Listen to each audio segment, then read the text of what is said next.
I'd like to welcome everyone to the endorsement meetings for the November election, endorsement with the DCCC for the November election cycle.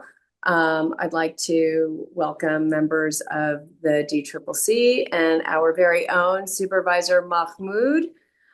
Thanks for being here with us today. We will be kicking this off with an ordinance or ballot measure regarding can I call it the foreclosure tax? I'm not exactly sure what the title of this one is, but we are going to start that off with Supervisor Mahmoud, and then we will move in to our candidate interviews, starting off with the District 2 Supervisor. No, I'm sorry, with the Assessor Recorder, and then the District 2 Supervisor, then the District 4 Supervisor's race, District 6, District 10, we will be missing District 8 today, after which our colleague Lily Ho will come and she will pick up where I end off with candidates, and she'll pick up with issues and resolutions. So as we move forward with our very first issue of the day, the foreclosure tax ordinance loophole. Sorry, I should have the name better in my mind. It's okay. But we do not have a proponent to this. We do not have an opponent to this. We only have a proponent to this. And so we will be hearing the why we should be supporting it side by our very own Supervisor Mahmoud. With that, you have the floor. Thank you, Michaela, and thank you, colleagues, for taking the time to listen to our foreclosure tax exemption. We're still working out what the actual campaign will be called, but this is really about helping the city close a budget deficit. We have a very large budget deficit in the city, and we haven't had a proposal until now about how to actually grow the pie.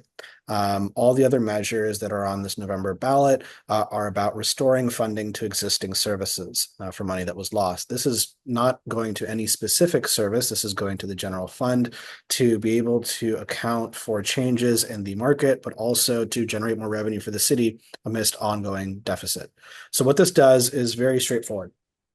In 1984, there was an exemption created for transfer tax revenue where foreclosed properties were charged 0%. Before that, they were charged the same transfer tax as anything else, but after that, it's been zero. So literally for the last decades, we have lost out on, what is it? You can keep going. Oh, okay. It's in your anytime. Go ahead. We've lost out on billions of dollars of revenue, and literally on this component of this measure, we are looking into addressing what have been seasonal changes in the market.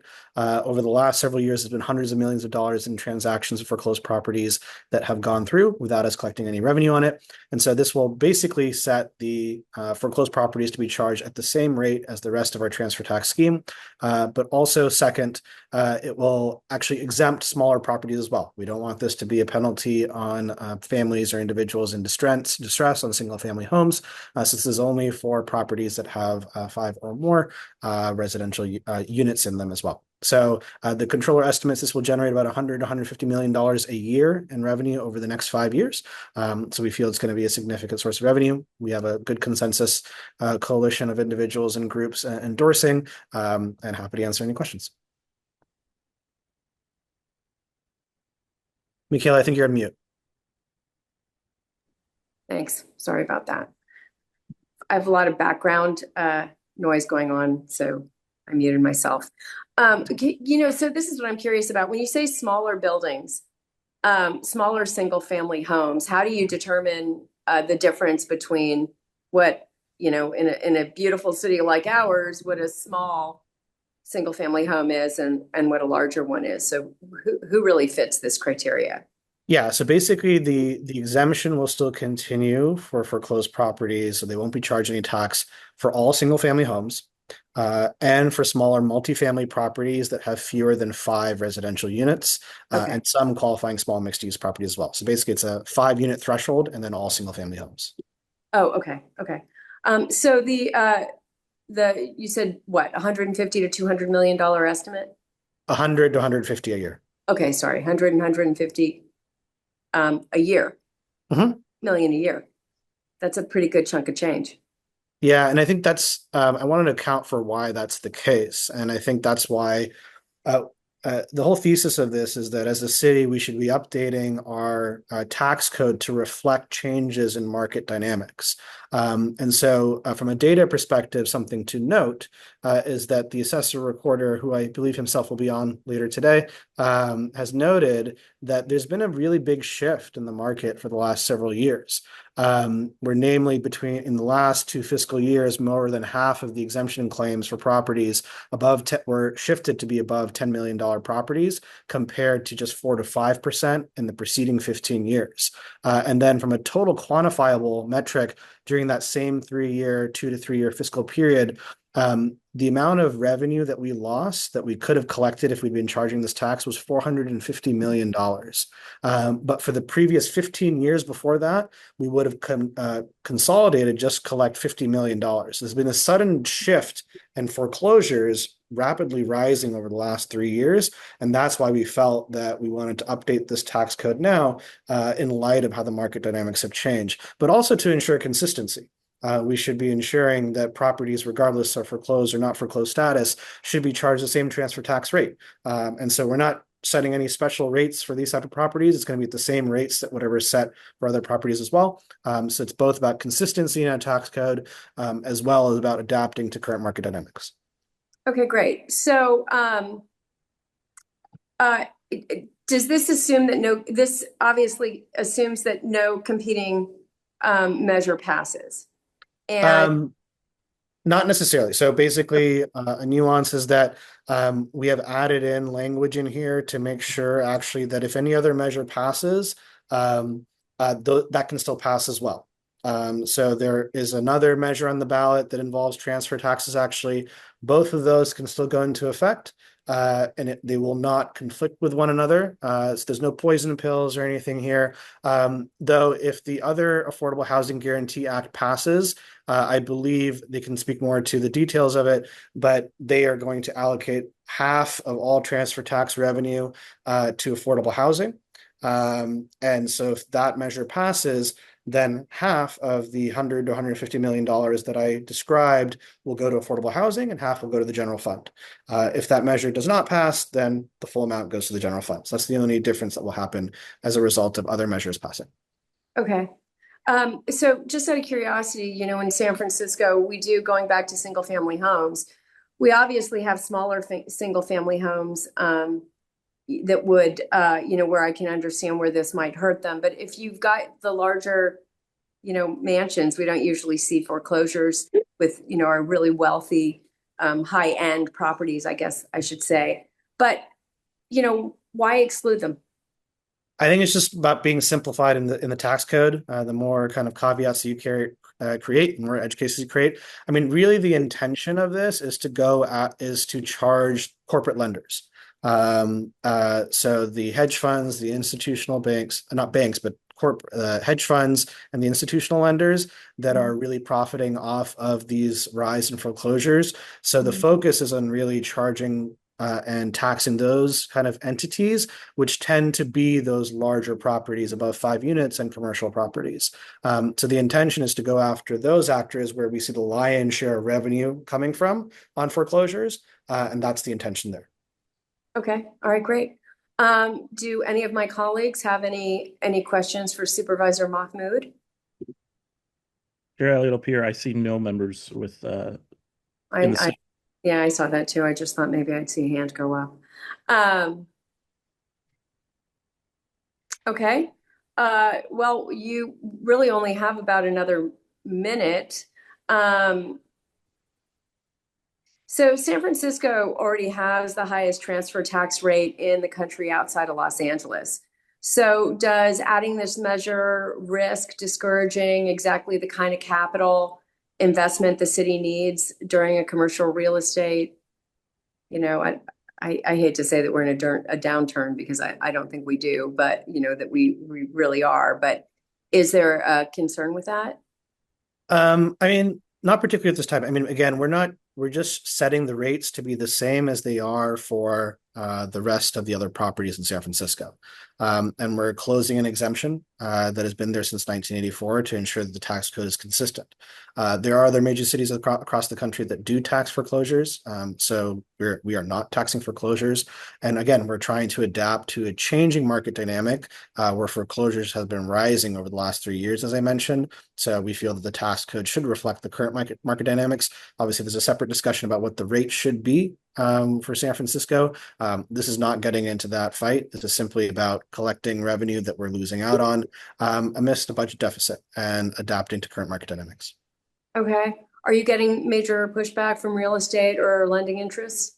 Not so far. And so right now we have a consensus amongst most parties. So both Mayor Lurie, a majority of the Board of Supervisors have already supported this measure. Public sector unions, including SEIU 2015 and 1021 have endorsed as well. So it is so far a pretty consensus measure because I think people think it is about consistency in our tax code and about taxing corporate capital that has been profiting off of foreclosed properties for the last several years at increased frequency. Okay, great. Well, thank you very much for being with us, Supervisor Mahmood. Wish you the best of luck. And with that, we will be moving on to our county assessor. So thank you for being here. It's a good layup for the assessor. Yes, it is. It was actually perfect. Worked out perfectly. Good luck, Joaquin. Okay, let me go ahead and pause this clock since you didn't need the extra time. And then I will go ahead. Mr. Torres is in the panelist or in the attendee box. I'm going to go ahead and promote him to panelist. And Member Mahmood, since you are a member of the Central Committee, you are of course welcome to stay and participate in these interviews as you were entitled to. But with that, Chair Elliott up here, we next have the candidate interviews, starting with the Assessor Recorder's Office, which we are going to be taking up in July. And Mr. Torres is here. I'll let you handle it from here. Welcome, welcome, Assessor. Nice to see you here. It's great to see you too. Thanks for having me. Thank you for coming. How are you doing on this beautiful Saturday? It's a great day today. It's a great day. So welcome. As you know, at least I think you know, you will have 1 minute introduction followed by 8 minutes of Q&A. Did you not know? Oh, no, that's fine. I'll cut down my intro. You don't have to. I mean, you essentially have 10 minutes. Okay. And you are a seated elected official. You're essentially unopposed. You're definitely unopposed in our world here at the DCCC. Because you don't have any candidates, who have qualified to go through this process. So it's really going to be more, I think, of an easy conversation back and forth, and let's let people know, a little bit about yourself, but I think, more importantly about the issue. So with that, why don't you begin your introduction? Absolutely. Well, good afternoon, and thank you everyone on the committee for having me here today. I'm Joaquin Torres. I've been serving as your Assessor Recorder since 2021, and I'm running for re-election so I can continue doing the transformative work that touches nearly every San Franciscan through my office. I may not be part of the loudest office in City Hall, but I'm certainly one of the most important. We protect public records. We fairly assess valuations, especially during this time. We help families understand their exemptions and estate planning processes that help build generational wealth for them. And we support the tax base that funds essential public services, our public schools, our parks, public safety. When I came into office, there were too many systems that were not modernized, and there were too many services that were hard to access. We changed that. We brought more services online. We brought more records online for free and public access, and we expanded community education programs so that residents can better navigate a very complex property tax system. We did all of this while managing one of the most challenging periods for our office, much of that driven by major changes in the real estate market as a result of the pandemic. Now, I'm very proud of that record, but there is more work for me to do. And at a moment when we're facing these challenges, I feel it's important for us to elect steady, experienced, connected leadership so that we can continue doing the bold work that we set out to do. So I'm asking for your early endorsement so that I can continue doing that, build on my momentum to give you an office, and San Francisco is an office that is modern, accessible, accurate, and worthy of the public's trust. So I'm here to answer any questions for you. Okay, great. Thank you for that. So did you by any chance listen to the endorsement we had, the endorsement interview we had before you with No, I just came on right now, but I have a feeling I have a tiny inkling of what some of the issues might be. So he was discussing the loophole, or I don't want to call it a loophole. This is in regards to the deed in lieu of foreclosures. Yeah. So, and something that he and the mayor have brought up. The work that I've done is making sure that information and data that is essential for policymakers to pursue is provided by our office in a engaged and communicative way. So we issued a press release right before the supervisors, Board of Supervisors hearing to make sure that information that's been provided to other agencies was also available to the public at large around the value in question, so that policymakers can make a better argument with the public about why this is an important issue to address. Okay, so not to put you on the spot or anything, Yeah. but this is something that you will be supporting? Right now, this is an issue that I felt was important for policymakers to have information on. So at this time, I'm really about providing impartial information so that legislators and policymakers can make those decisions. Okay, all right. Yeah. So let's move to something else. How has San Francisco's assessed value growth trended since the office cleared the 2020 commercial real estate downturn? Is the office still absorbing Prop 8 downward assessments on office towers? And I would say that the city is still being impacted by the lag time as part of our property tax system in California, the lag time that it allows, so that we have some stability and certainty around how the city may be affected or a county may be affected statewide from any downturns in the real estate market. Certainly, that's something that's been beneficial to us in California since the pandemic. We are anticipating a few more years of this experience. As I was mentioning, the unprecedented number of appeals that we're facing in San Francisco, we anticipate continuing for a couple more years. Just to give you some context, prior to the pandemic, we were looking at less than, say, 2,000 appeals. Right after the pandemic, more than 2,000 appeals. And then we were expecting the tsunami that occurred up to 7,000, 8,000, 9,000 appeals. So we're dealing with quite a bit of those right now, both in commercial, primarily in value, and also residential, primarily in condominiums throughout the city. For those especially that were bought at the height of the market, we're saying around 2015.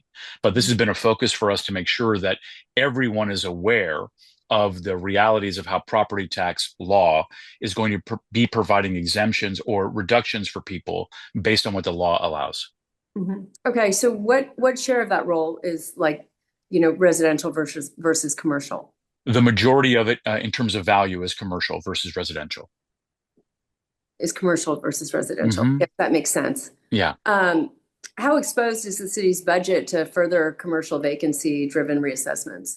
So as of right now, the controller's office, who handles those projections and those calculations, they have been estimating around 200 million they've set on reserve to help deal with the downturn in value that result through the appeals process. Okay. Do any of my colleagues have a question for the assessor recorder? There are currently no names in the stack. Okay. So let's talk Prop 13 mechanics and equity. Absolutely. Okay. Yeah. Yes. Uh-huh. How does the office handle the gap between the assessed value and market value for long-held properties? And what's your current spread citywide, do you think? Well, I think the most important issue is that, and this is what I just told a constituency group, the small property owners, or any senior constituency in the city, is that whenever anyone's talking about equity measures to address Prop 13 passed back in 1978, Uh-huh. I want to make sure that people understand why there might be a discrepancy between what people are paying today in property taxes versus what their new neighbors may be paying in terms of a much higher property tax value. And also making sure that any changes that occurred up to Proposition 13 are clearly articulated to the public. Seniors come to me, the first meetings I've had with them have been like, can you help me with my property taxes? I can't pay a continued increase that I'm experiencing year by year. And the only thing I'm able to tell them is that because of state law, which governs this reality, that their protection is a cap of no more than 2% increase per year. But there is an increase every single year. Part of our education programs have been diving into the issue around changes to the state constitution that occurred during the pandemic under Prop 19, some of which have been viewed as favorable by many who've been seeking to downsize or rebuild their homes after a fire and move to other counties with more flexibility. For others, specifically as it relates to intergenerational wealth building, it has been a surprising impact to them when their opportunities to benefit from long-standing law in California has been negatively impacted because they don't get to realize the same benefits as others.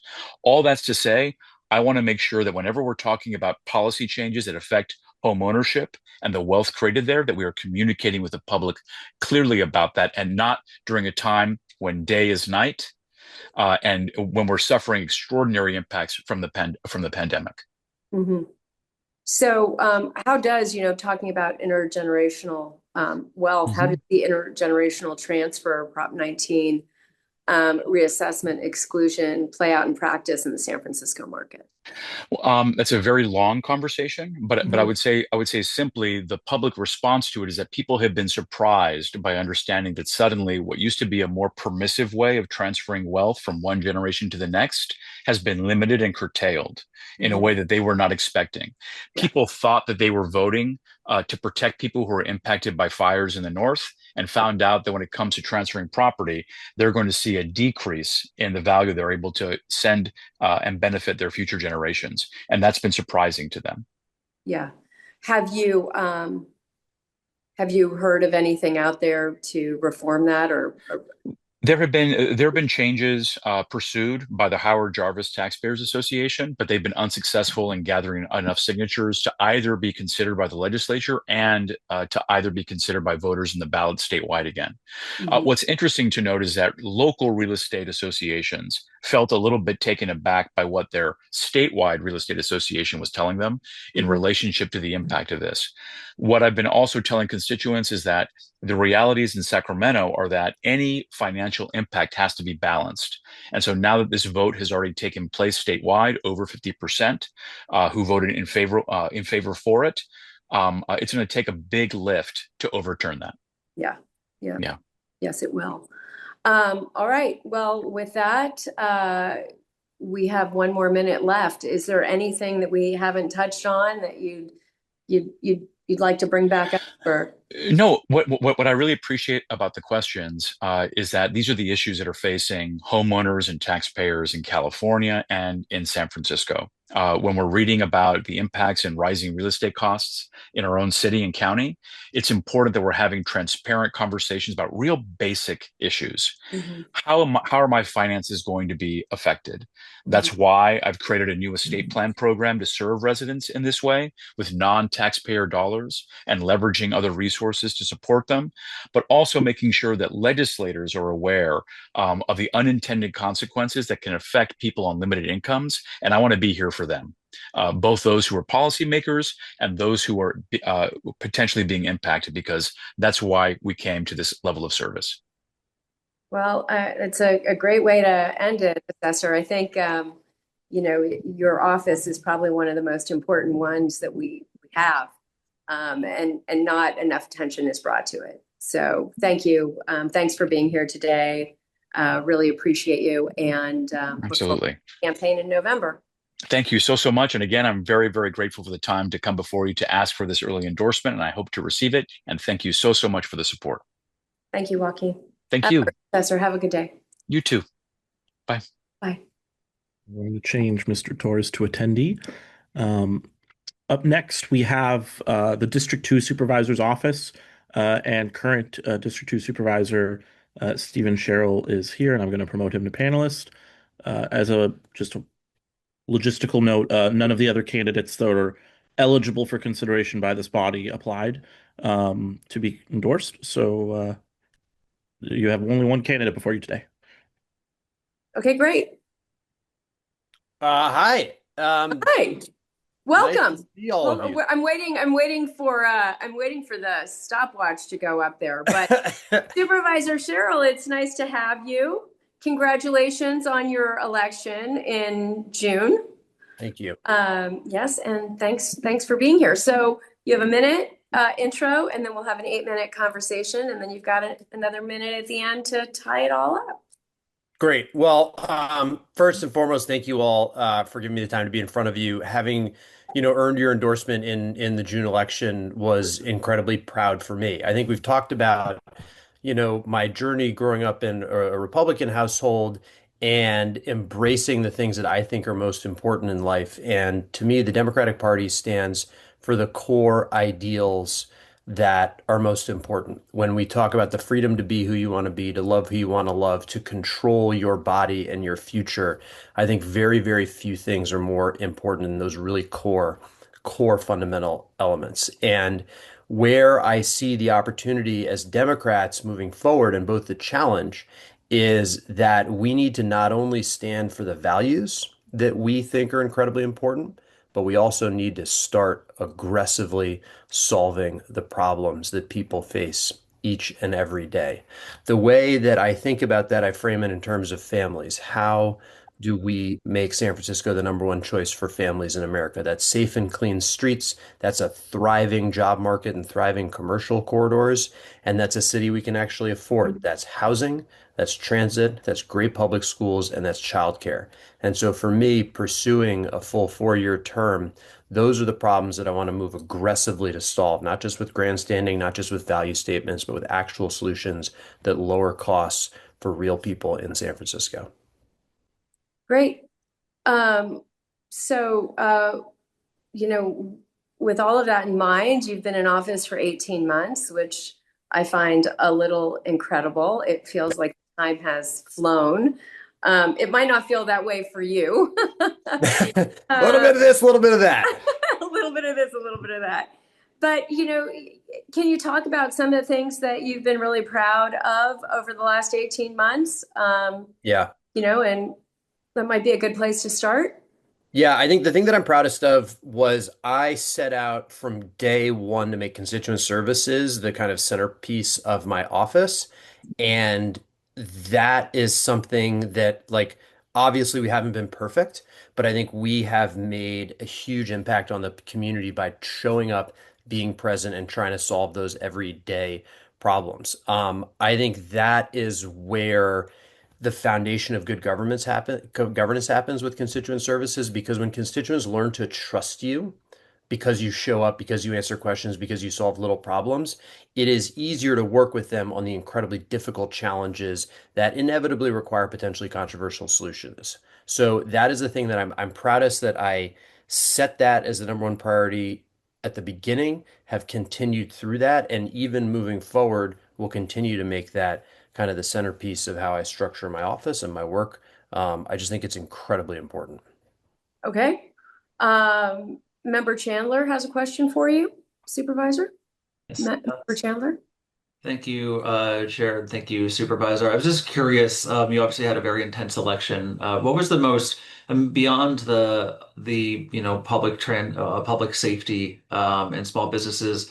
What kind of feedback did you get going door to door that most surprised you that you hadn't really focused on prior to, but as a result of your door knocking, said like, "Oh, this is something that I need to focus on." That's a great question. I'll go a little bit broader, not just the door knocking, but being in the community. The issue that I have moved from, like, oh yeah, that's an issue, to like, oh my God, we've got to solve this, is pedestrian safety. I Entering office, I was definitely like, oh man, there are a lot of challenges between the war on cars people and the no cars, and like there was that whole political fight going on. But what I saw going forward was that if you talk to your everyday normal person who's not in the political mix, people just want their kids to like walk down the street and they want to be able to have their kid maybe ride their bike to school. And they want people to stop at stop signs. And I think these are all incredibly reasonable things that we can all get behind. I think we've seen the success with the speed cameras, the 33 speed cameras we have throughout the city, and how they are not 100% popular, but like really roundly popular because they solve a real problem and they're done quite ethically. And so pedestrian safety is the one where, I was talking with my staff. I don't think this is necessarily a legislative focus because I think it's more of an operational approach. But that's an area that I am actually very excited as we look at the scope of what does public safety mean. I'm very excited to be spending more time on that. It really does save lives. Great. I think that it is interesting how many people talk about it. I do personally think it'd be good to have signs up that, slow down, a little more in our face about it. Totally. I actually think people would slow down if they realized they were being tracked. And sometimes, you don't really know until you get the ticket in the mail. But it certainly does have people talking. So what, looking at San Francisco in general, as we move forward and if you're elected again in June, what are some of the things that you think are really important, like really issue based, not just neighborhood based? And I do like to hear you say all these things because being a supervisor is about, all politics is local. It's about the stop sign and making sure you're filling the pothole. But we're also a city that has to come together. So where do you think those needs intersect?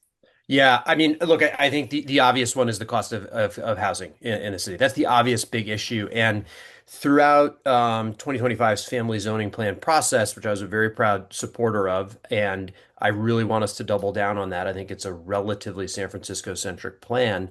The thing that I talked about then was that zoning doesn't build housing, construction costs build housing, and we're seeing that play out. And so for me, legislatively, the big thing that I'm excited to focus on are all the elements that lower the cost of construction, transfer taxes, impact fees, unnecessary construction regulation that don't actually make things safer. We've got a 29% delta between the cost of construction and the amount that a developer can make on a home on an individual unit. And just by cutting transfer taxes in half, getting rid of unnecessary impact fees, and lowering the inclusionary rates, we can get almost 95% of the way there. So that is legislatively cutting the cost of construction is by far, I think, the most important thing we can do to actually realize this vision of what would more housing look like to lower costs. It's still, San Francisco still needs to be a more affordable city to live in. Without question. And so how do we get there? I hate to say it, but as we lower the cost for developers, it might make it easier for them to build, but it doesn't necessarily make it easier for people to purchase property. So how do we start moving to a more affordable San Francisco?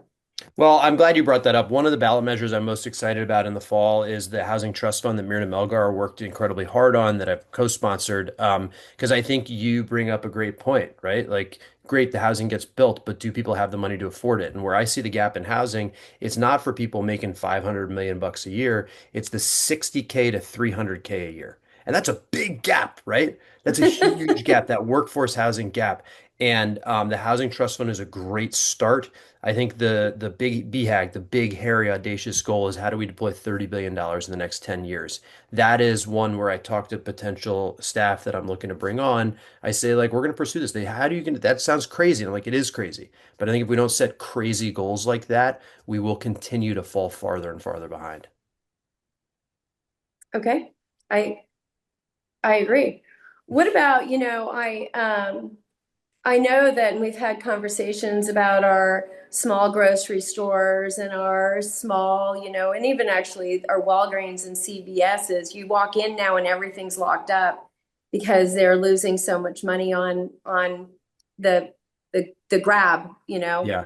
How are we going to help our small businesses and our larger pharmacies and grocery markets to stay in San Francisco and keep things on their shelves from people who are robbing them, not from people who are buying them. Yeah, I've had a lot of conversations over the last couple of months with mainly large grocers, but also with some pharmacies. And what they all report is that they don't want to talk about it publicly, but retail theft is just as big of a problem as it seemed like it was 5 years ago. The stats are simply enormous, and so I'm very excited to, I think, in the next week or two, be announcing something on that front. I'm not going to put the cart ahead of the horse.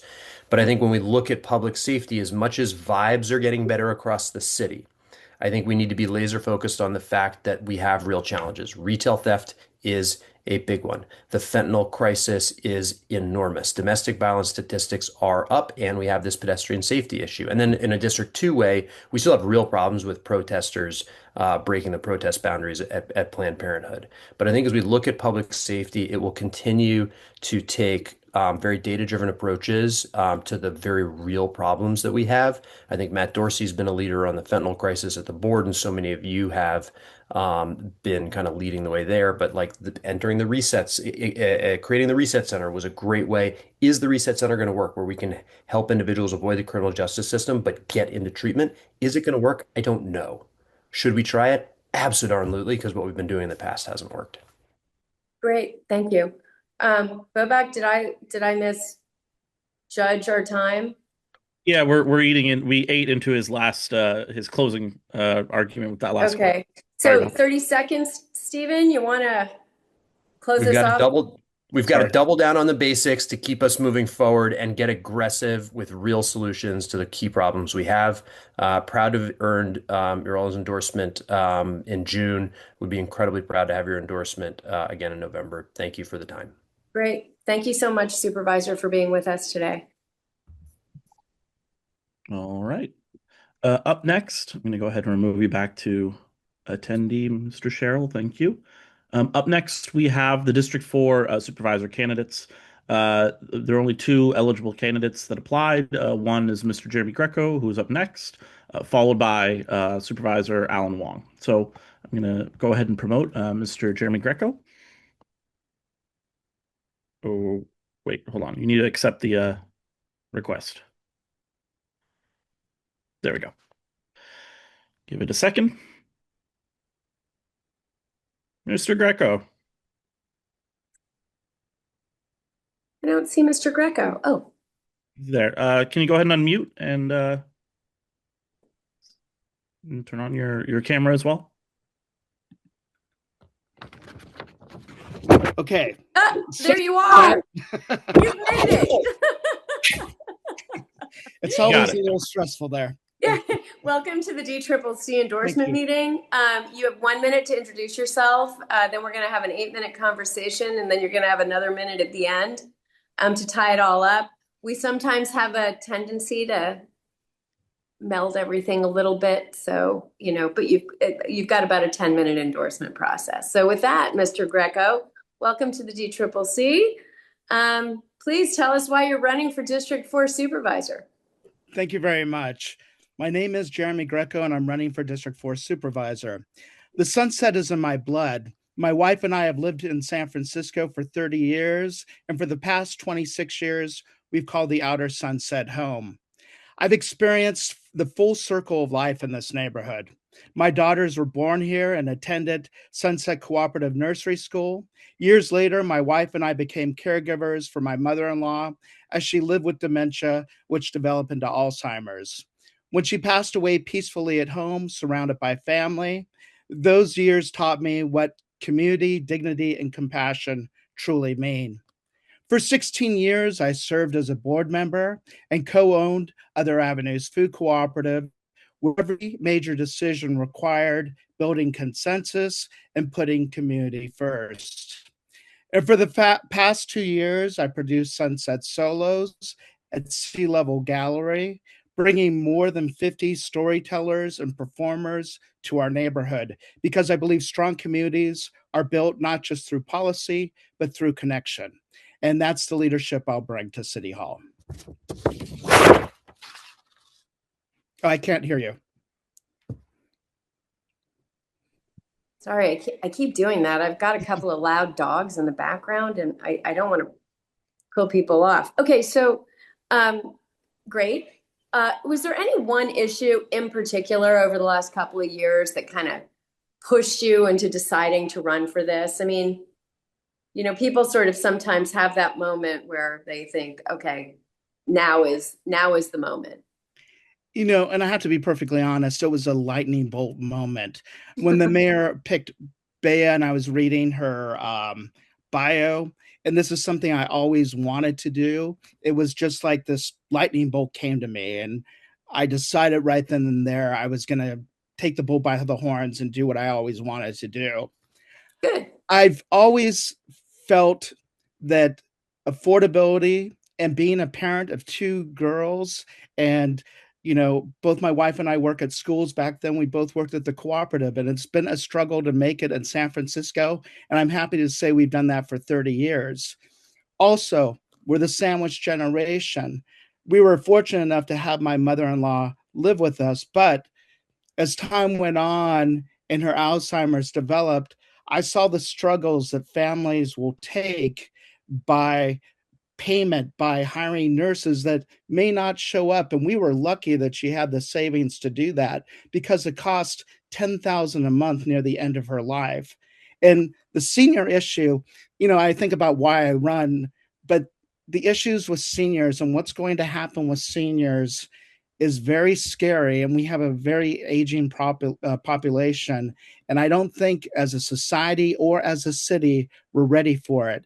And the other reason I did run was because of Sunset Dunes. I was once against it, and I saw how it divided our neighborhood, but I see the benefits of it, and my wife and I go out there every day, and there's something wonderful called Ocean Calling out there, which changed my mind. And that's where you can call up and make a phone call to a loved one that passed. And that's the first thing we did when my mother-in-law passed away.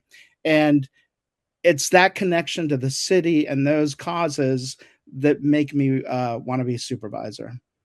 Okay, so you've brought up, two different generational communities.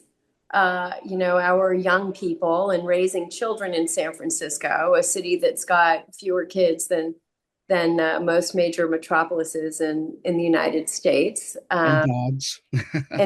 Yeah, we have a lot of dogs. And then our older population, and how do we counterbalance the two? I mean, is there any and I've thought about this myself. Is there any intersection between young people and older people that will help bring a community together that we can, work towards? Does that make sense? Yeah, I think so. I mean, the first time I ran, and I did get some pushback about this, I noticed when I would take my mother-in-law places and she would have to fill out something at the hospital on an iPad, and she had Alzheimer's and she had no way of doing that. And then the loneliness that people can face. And I think it's important to integrate the two together. I thought City College would be a great way in San Francisco State to have nurses and people that are going to be doctors or social workers develop not an extra course, not extra work, but a course to substitute work where they could come and spend time with seniors. And we can do that with supervised elementary school and junior high kids as well. The loneliness that elderly people face is very hardening. I mean, it's very scary. And I remember this woman who had dementia who lived next door to us many years ago knocked on my wife and I's door one night, and she needed help. And I think neighbors need to help each other. And that's actually another plan I have of intergenerational artistic housing with 1234, the Great Highway out here. That project is stalled. And I think to think imaginatively and think to the future, it'd be great for artists and seniors to come together, learn from each other, teach each other, and develop an artistic community. And that's another plan too. I agree with you. Focusing sort of more attention on youth in San Francisco, as I mentioned, we have fewer children in San Francisco than any city. than most any cities in the country. And that has an impact on us because we get a lot of our funding based on our per capita head of kids, you know. So it affects our park funding, it affects our library funding, it affects a lot of different things across the city that people don't really realize. What do you think we can do to, you know, to bring more children to San Francisco, make it an easier place to live? I was born and raised here. I'm a fifth generation San Franciscan. My kids were, but it was hard there at the end. You know, it gets to be expensive. So Yeah. what are some of the ideas that we can do to help our young families stay in the city?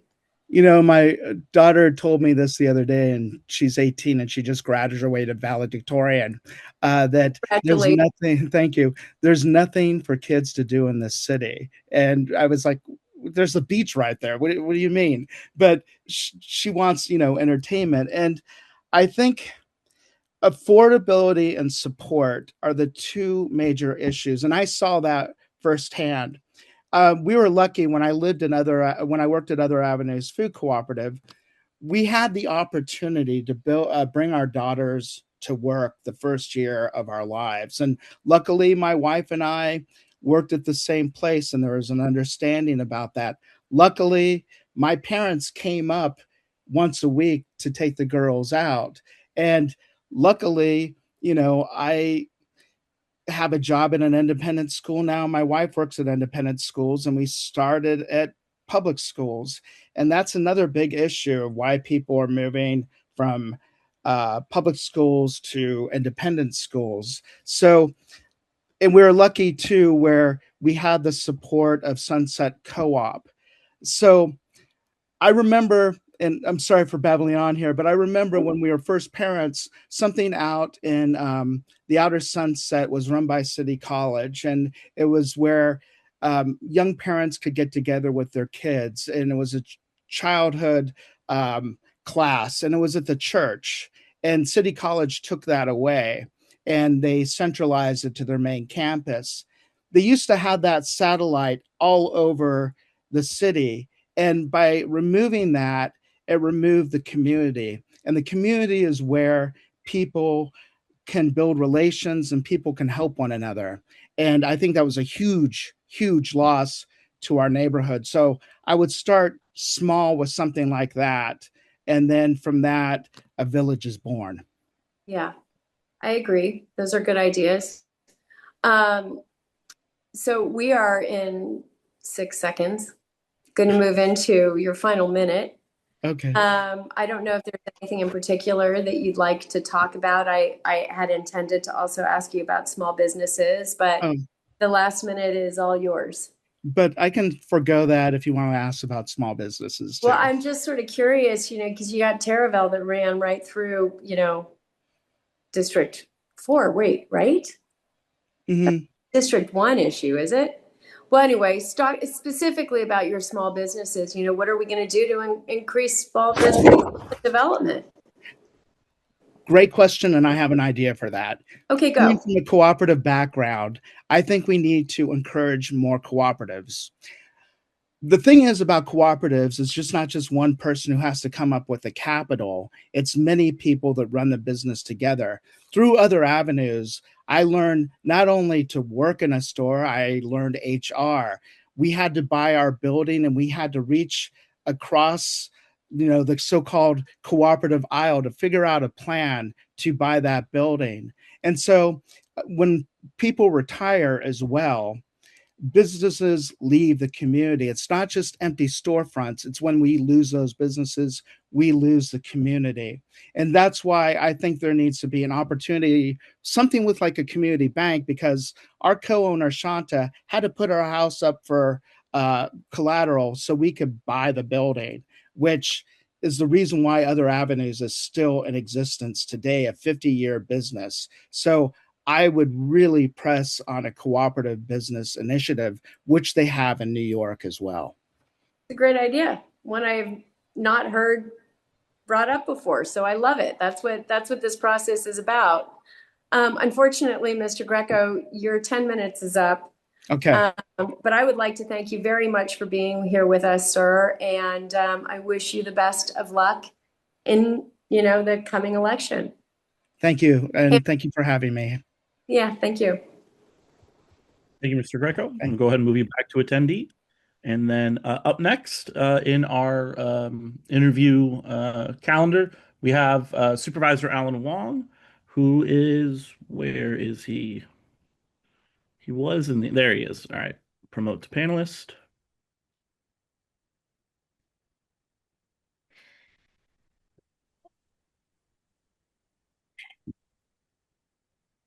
Supervisor Wong. Supervisor, hello. Welcome to the DCCC interview process. How are you? Glad to join.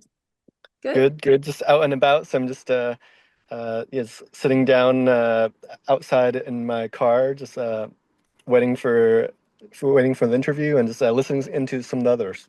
Okay, good. So we're your reprieve for the afternoon, joining us. So let me just say that the way this is going to work is you're going to have a 1-minute introduction followed by 8 minutes of Q&A, followed by a 1-minute conclusion. And I'd like to make the 8-minute, Q&A more of a conversation. So, obviously, if a question takes you in a different direction, feel free to answer it that way. Sure. But with that, I will open up the floor to your 1-minute intro. Thank you for having me. I'm Alan Wong, and I was appointed by Mayor Lurie in December to be supervisor of District 4, and just recently elected to the position in my own right. I'm so proud to be representing the district that I was born and raised in. As a lifelong Sunset resident, it is my passion to be able to serve my neighborhood. I've dedicated my life to public service. After finishing school, I served 2 years in AmeriCorps. I've served 17 plus years in the Army National Guard as a union organizer, as a District 4 legislative aide, and most recently as policy director at Children's Council of San Francisco.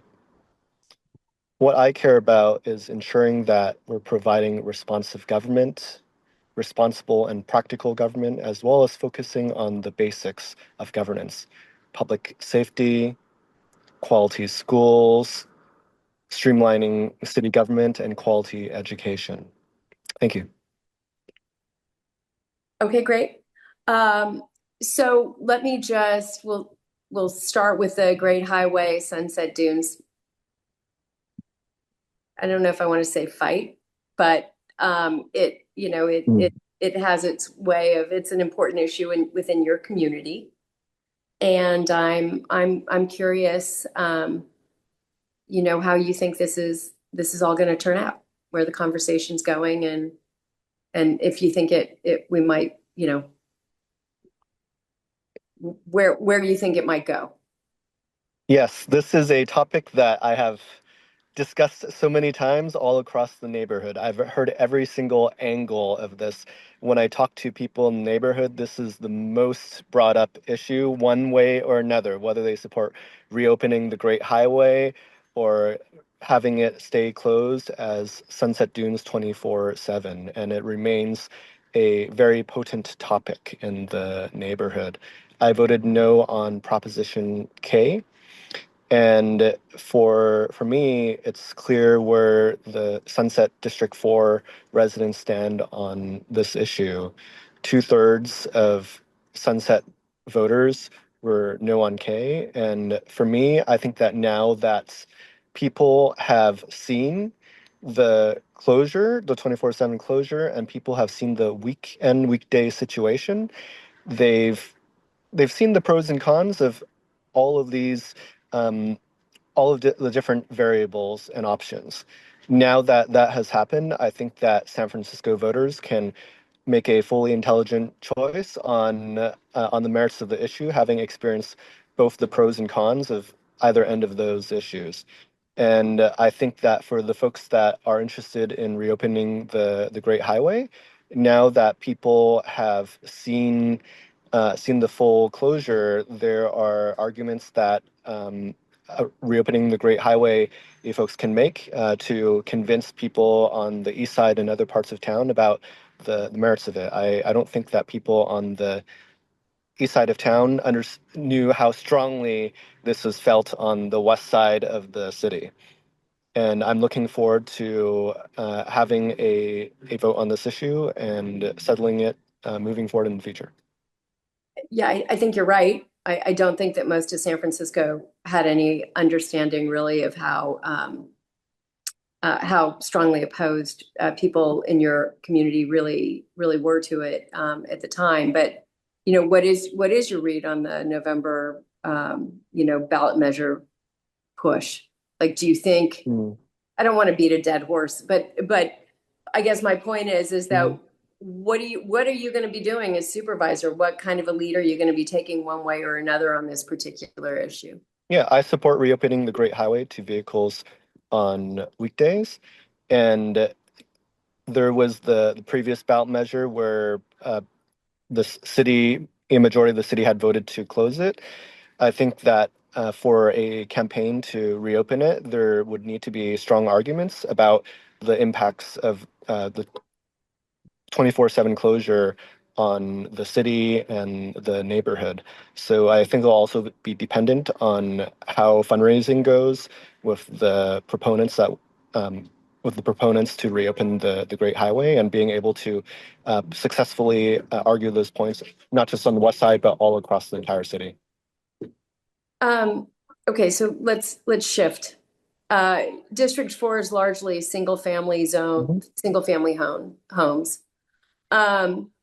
How do you balance the neighborhood's traditionally lower density character against the citywide housing mandates and the family zoning plan? Yes, that's a very pertinent issue for my neighborhood. I was born and raised in the Sunset, and I understand why many people stay in the neighborhood. And move to the neighborhood. It's quiet, peaceful, foggy, and many people like the Sunset because it has those aspects. And as a supervisor, I need to be able to balance those different perspectives, some of the citywide perspectives, along with the perspectives of my Sunset residents. And moving forward into the future, being able to be a responsible leader, be a practical leader, and be able to bring the voices of Sunset residents on those issues. I I think for these issues on density and zoning, I want to make sure that I balance those different perspectives and ensure that people in the Sunset feel like they're being heard. I think for a long time they felt that they haven't had a voice at City Hall. So for me as a representative, I'll look at each of these different issues on a case by case basis in terms of housing. I think one of the votes that I took was in support of the family zoning plan. And I voted yes on that because that I believe that it was the practical and responsible decision to make. If we did not move forward with the family zoning plan, then the state would have come in and made their plan for us, and we would have been sanctioned and fined. And I would rather that we have some level of local feedback and input rather than having the state impose their plan onto us. And as supervisor, I'll continue working to balance the perspectives of our District 4 residents and also the citywide needs as well. So has the issue of secondary water source come up a lot? Your underground cistern? The emergency firefighting water system? Yes.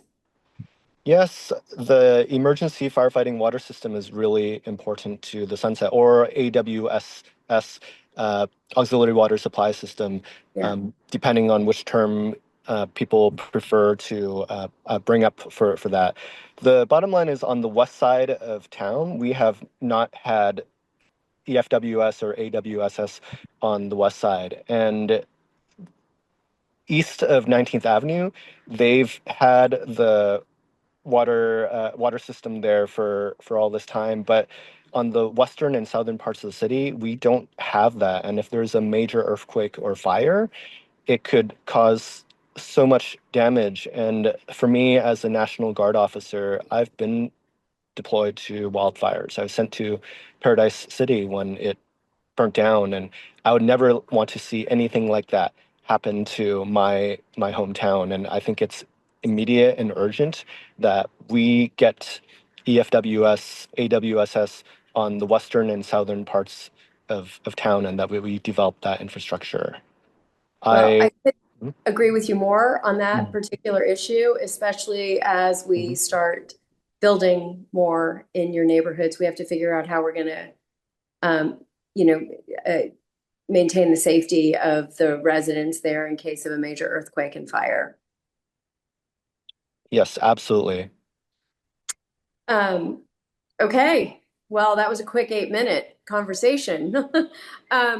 You've got 1 minute to add to anything that you may not have touched on or that you'd like to reemphasize.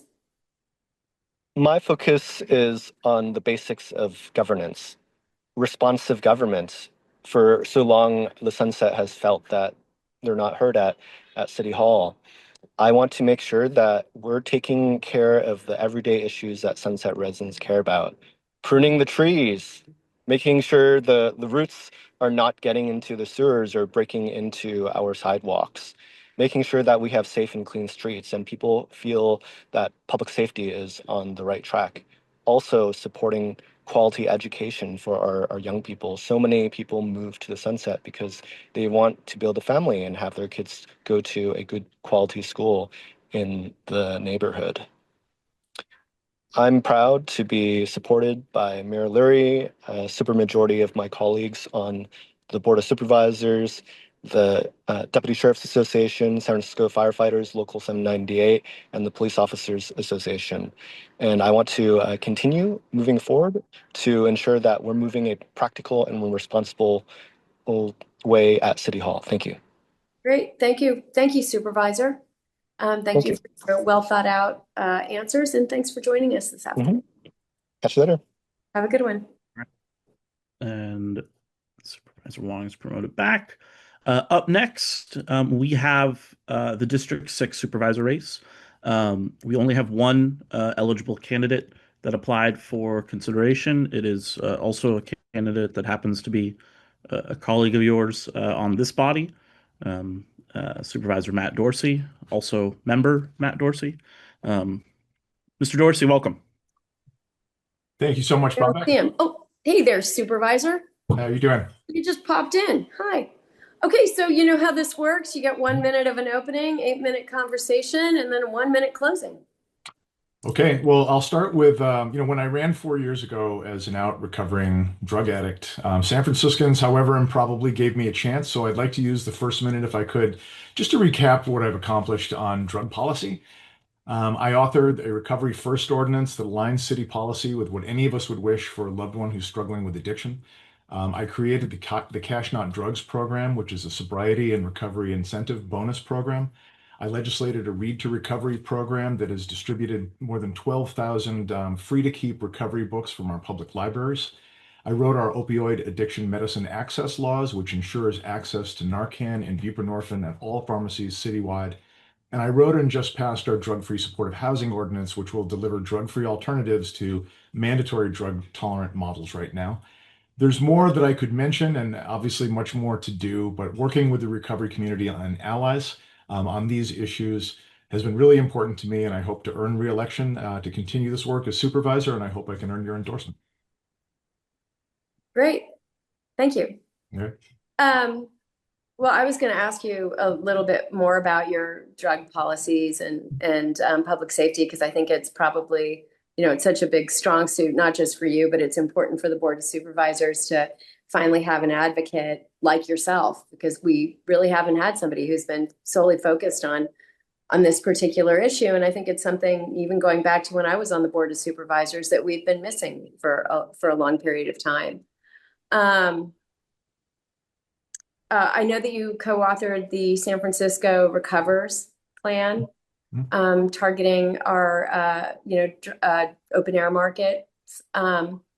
What in that regard, what's actually worked and what hasn't really moved the needle? And Yeah, so it's a great question. And one of the things that has been really fascinating about this policy area is when we talk about things like housing first, I'm hesitant to criticize the legislature for what it did in 2016 at a time when the deadliest drug we were talking about was heroin. The reality is that so much of the policy work that was effective, a decade ago, it doesn't work anymore in the synthetic drug era. Fentanyl has fundamentally changed the game, and that is as true about enforcement as it is drug policy. So San Francisco isn't alone in trying to really struggle to find its way. It is an interesting and fascinating place to be in the policy realm, but I was just reading a public policy paper last night from Australia, which is also doing a lot of work in the recovery realm. And what it's finding is that at the population level, the more we can do to incentivize and support long-term recovery, the better it is for people to get off drugs. So I think we're making progress in the right direction. I think street disorder is part of it. I have said that part of the reason that I have supported the Reset Center that Mayor Lurie and Sheriff Paul Miyamoto are leading is that nothing we're doing to incentivize or enable or support public drug use is helping anybody, not residents, not our businesses, but least of all, not anybody on the street addicted to drugs that are more potently addictive and deadlier than ever before in human history. So. Yeah. Yeah. Okay. Designee Farah. Thank you so much for being here, Supervisor Dorsey. As we know, District 6 is also bordering the Tenderloin neighborhood, and residents feel that when major enforcements occur in the Tenderloin, the open air drug market, including open air drug dealing, drug use, um, simply is being displaced into District 6. So I'm thinking about, you talked a little bit about it already, but what specific strategies would you advocate for to prevent displacement, and achieve lasting reductions in both drug dealing and drug use? This is a good question. So one of the things about drug market intervention strategies, and Supervisor Mahmoud and I have advocated to bring in a national expert on this. One thing that does play out, you'll often hear the term displace, disrupt, and deter. The displacement is in many ways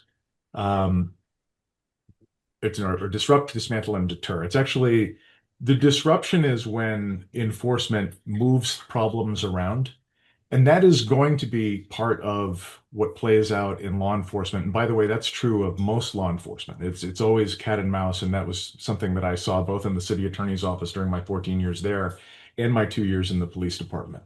Where we have to be really honest about what we're doing is if we're seeing over the long haul progress in reducing the amount of street disorder, increasing arrests, and fewer drug overdoses ultimately. I think over the long term, we're starting to see some changes, but the disrupt is going to be a part of that where it will sometimes go, in between neighborhoods. And I have even said to some of my residents in District 6 when they ask me, hey, even when they say things are getting better in their neighborhood, I sometimes half jokingly have to say to them, give us a chance to screw that up. But I will even just say, listen, it might get worse before it gets better, and there's going to be months that it's better and months that it's worse. What we need to look at, though, is to remember that 3 years ago, 24-hour-a-day drug dealing was the reality in my neighborhood and most of the Tenderloin. We're in a better place today, but I think we'll be in a much better place when there's more people in recovery and our overdose rates are continuing to go down.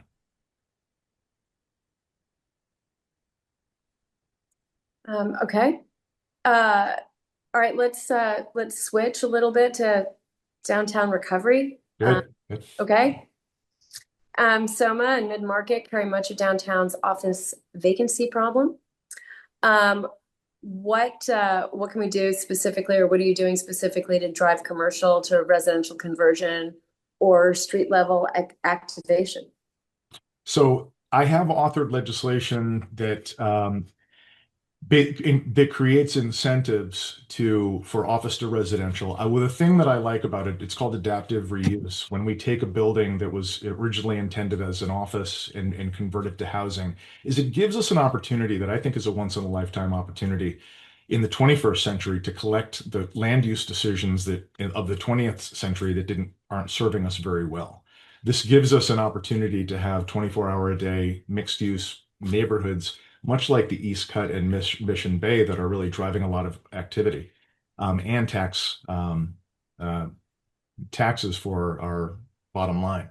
The other thing that I'm encouraging, though, is I'm really challenging city government to be more strategic with its own real estate assets, in particular, the Hall of Justice. I feel really strongly that we need to have to double down on the Civic Center area plan and mid-market. We have a Hall of Justice that has been a teardown since it was identified, as a teardown in the Agnos administration, listed for demolition in the Jordan administration, and it's been sitting there. And we have all these disparate offices all over town. I feel that this should be something that's in mid-market. The Hall of Justice is the typical kind of 20th century land use decision when convenient meant off the highway. In the 21st century, it needs to be on Market Street, on the transit corridor, and we don't lack for options. I'm going to be having a hearing after legislative recess, hopefully in September, on some of the options that we could have, but it could be 1455 Market Street. It could be an adaptive reuse at the Wickham Hotel. It could be the UN Plaza, 50 UN Plaza, which the federal government had made noises about possibly selling, even the Pelosi building. It could also be the Mall of Justice. That deal just fell through, and I have an architect who's actually going to do some schematics on if we took the Nordstrom side and made it into courts and offices, and then had the Emporium side as retail. So there's a lot of options, and right now is a good time to acquire real estate and to develop real estate on Market Street. But I think the city has to put its own skin in the game, and that will get investment from the private sector too. I think that is a great idea for a problem that has really been plaguing us. And by the way, the police academy too, I didn't mention that, but that has been a teardown up on Diamond Heights as well, that we should move to Market Street. I think that is a great idea. Yeah. Wow, you would really invigorate a part. It's 30,000 jurors a year. And right now they're all eating out of vending machines on Bryant Street. Buying sandwiches. Yeah, like we're really missing an opportunity to reinvigorate our Market Street corridor. 100%. You get rid of two problems with one stone. Okay, sorry. All righty. You've got 30 seconds, Matt. Okay. Well, beyond my drug policy work, I wanted to close with some of my pro-housing work. I authored and supported legislation to accelerate housing production, especially on Treasure Island, which I represent, to better protect renters, incentivize office to residential conversions, as I said. We also expanded entertainment and nightlife, including zoning that enabled the Stud to reopen. I'm pushing for good government reforms to our charter, to our lobbying rules, improving traffic safety, which is important to me. I also am going to continue to fight for a fully staffed San Francisco Police Department. I haven't won all my battles, but I appreciate that the party has been with me in most of them, and I hope I can earn your endorsement. Well, you're picking some pretty good ones. Thank you. Thanks for being with us here today. Thank you for doing this work back when I was on this, back in my first stint on the Democratic County Central Committee. I know it's a long day for you, so I just appreciate the work you're doing. Yeah, no, we're having a good time. Okay. Well, thanks, Super. You are a member of the body, so if you would like to stick around, you are welcome to. But okay, I gotta go walk the dogs, actually. I will move you back to attendee. Up next, folks, we have people are going to notice the skip from 8 to 10. We are taking up District 8 in August, per the call of the chair and the committee. So we're going to move on to our next scheduled interview with District 10. There are 4 candidates in the District 10 supervisor race, 4 eligible Democrats who applied out of the 10 total candidates. And I'm going to promote what I think is the first one, Mr. Brookter. But all it says here is DJ's iPhone. So I think this is Mr. Brookter.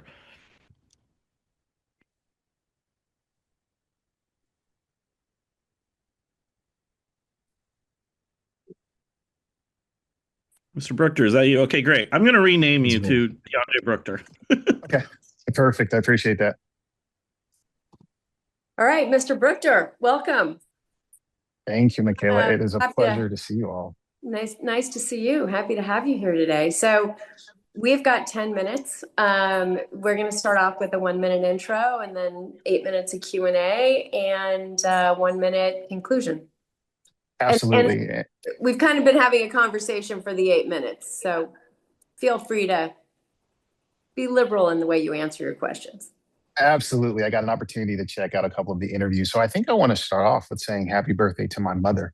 It was actually 27 years ago that I lost my mother, and today is her birthday. So I want to start off by saying that. And in sharing that, it really gives a sense of community and how I was raised.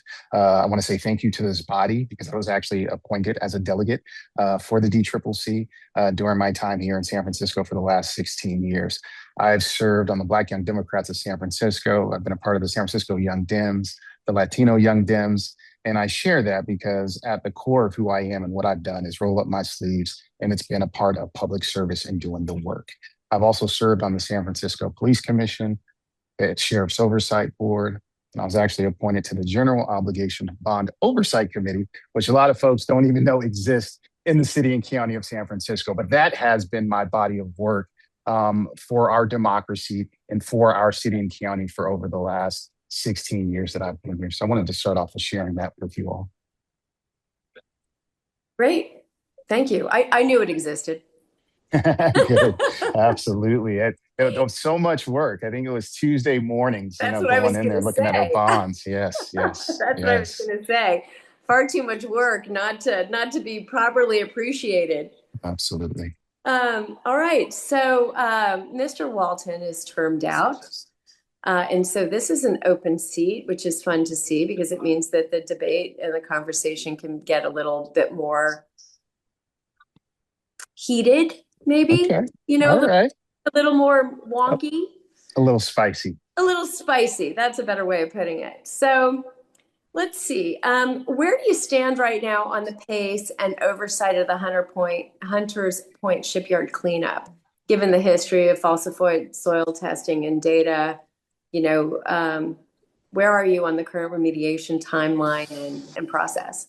Oh, well, first of all, the remediation and timeline needs to be now. We just had a rally with residents who have lived there for a number of years. And I think it's just actually atrocious that the city was allowed to build and do what they did over the decades and centuries that they were there, to then just leave the remnants and leave our residents in the space that we're in right now. So my conversation with our residents is the time is now. We need to have our independent oversight in terms of folks coming out and doing the testing, but we've been over tested. I mean, in the last 16 years that I've been here, it's been testing for this, it's been testing for that. But when you talk to residents are sick. We understand that we can't develop on the space and on the site because, we're continuing to find toxic shelves, inside of the housing that's there. So Michaela, the time for me is now. It's holding the city accountable. It's holding the Navy accountable. And our residents have already put together a 6-point plan on what that looks like. So I think whoever's going to be supervisor, the blueprint is there. It's about taking what community has put together and say, we need to move and push this forward. Well, you are 100% correct in that it has taken way too long. Absolutely. Let me see. Designate Farah. Much for being here. You mentioned Blueprint, and neighborhood action plans have helped communities like the Mission, the Tenderloin, the Fillmore. I'm talking about things like the Tenderloin Community Action, the Mission Community Action Plan, align public investments around community priorities. Would you support developing a similar action plan for District 10? If so, what approach would you take to build trust, engage residents, and ensure that our Black and Brown brothers and sisters have a meaningful voice in shaping the district's future? Yeah, absolutely would, and I appreciate the question. And actually, there's one that exists. If you take a look at the district, and you take a look at the African American cultural district that we have in the district, there's actually a plan that's already been put together. The CHESS report has already been put out, and again, it's a plan that really just needs to be implemented.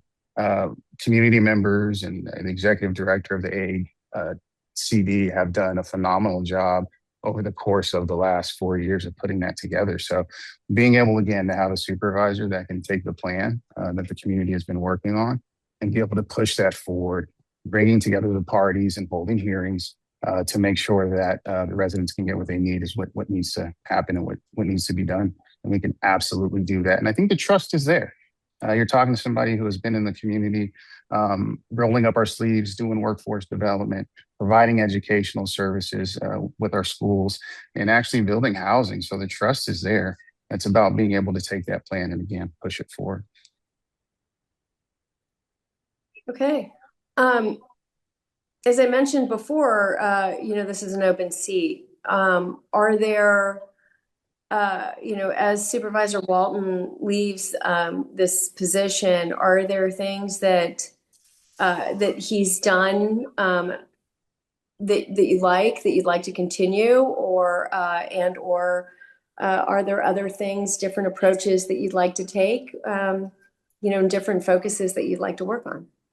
Absolutely. And I'll start, if you look at Supervisor Walton and the work that he's done over the course of the last just 2 terms, we have a D10 safety plan. We actually have a plan in our district that speaks to what happens when there's violence that takes place. And that safety plan encompasses our DA's office, it encompasses the public defender's office, the Department of Children, Youth, and their families, and a number of community-based organizations. So I think continuing to push forward that plan as we look at prevention in our district with the historical violence that we have especially during the summertime, is something that we can enhance and make a lot more robust. But I think the real opportunity that we have is looking at our 3rd Street corridor. Like, the economics in 3rd Street is going to be very, very vital and important to me. So having my master's degree in business administration, looking along our 3rd Street corridor at all of our small businesses, which to me is really the backbone of our district, we need to invest there. We need to make sure that each of our businesses have a well thought out business plan and a structure, because each and every business is different. I think when we're going through debates and we're having conversations, people are talking about putting together these economic plans. But what I've learned over time is that every single business is different, and there is no one size fit all when it comes to businesses. So being able to do assessments of our businesses along the 3rd Street corridor to actually find out what their business is, how it interacts with folks in the community, we can continue to build a plan together. And I think those are just kind of 2 areas. Looking at our D10 safety plan, continuing to push that forward. But I think a real opportunity and what we need to make more robust is how we really work with those small businesses along our corridor. What about, Member Chen? Thank you, Michaela. Member or Chair Elliott here. Mr. Brookter, do you support the 2 transit measures that are going to be on the ballot in November, and how do you communicate that with people as you are in your campaign? So yes, we do. And I think we had a conversation about this, and it's good to see you as well too. One of the challenges that we know we have in our district is around transit. So being able to make our T train faster and work better, as well as making sure that we also look at express buses in the area so that folks can get to and fro around the city. Because to me, like, transportation is more about, it's less about, actual transportation getting from point A to point B, but it's really about connectivity. Like, how are we ensuring that our districts and folks in District 10 are connected to the entire city? Again, being able to get to and from work, but being able to get downtown in a timely manner, especially if we're asking folks to go to meetings and participate and be active residents. They need to make sure that they have access to transportation. Member Akbar. And you talking about economy and D10. What about the food desert in D10? Huge, and I appreciate that question, Cedric. And I know that there's been times, we were very active in pushing for Lucky's to be there in District 10. And what we really need to do is, I think we have an opportunity. We have vegetable, like, we have access to food, and what needs to happen is we need to have more of it. We need to make sure that we are engaging in farmers markets. We need to make sure that we push forward and have a grocery store. And that will be one of the things that I absolutely fight for in the district. Thank you, Mr. Brockter. With that question, We are now going into your final 1 minute conclusion. I saw it going down there, and I appreciate that question. I think that was a great question to kind of leave off with. But what you guys are going to get here is, again, someone for the last 16 years who's been in San Francisco that has rolled up their sleeves. I've gotten over thousands of individuals in our districts access to employment opportunities. I have created educational pipelines and pathways to our building and trades, as well as getting folks into post-secondary education. And I've actually built housing in our district. Currently, right now, over 900 units of housing ready to go that are affordable for folks in our district. And we need to make sure that whoever is the next District 10 supervisor is able to roll up their sleeves and get to work day one. And that is me, which is why I am happy to seek the endorsement of the DCCC. Great. Wonderful. Thank you, Mr. Proctor. You were so prompt. Promptly Thank on you. time. Thank you. Much appreciated. Likewise. I appreciate you guys. The best of luck to you in your campaign. Thank you. Thank you. Mr. Brookter, back to attendee. Consulting the calendar. Up next, we have, and we're basically right on time, we have the second of 4 candidates seeking the endorsement of the party for the District 10 supervisor race. I'm going to go ahead and promote up Mr. Ellington to panelist. So 1 second. And I need to check in on the other 2 candidates because the next one should be here but isn't.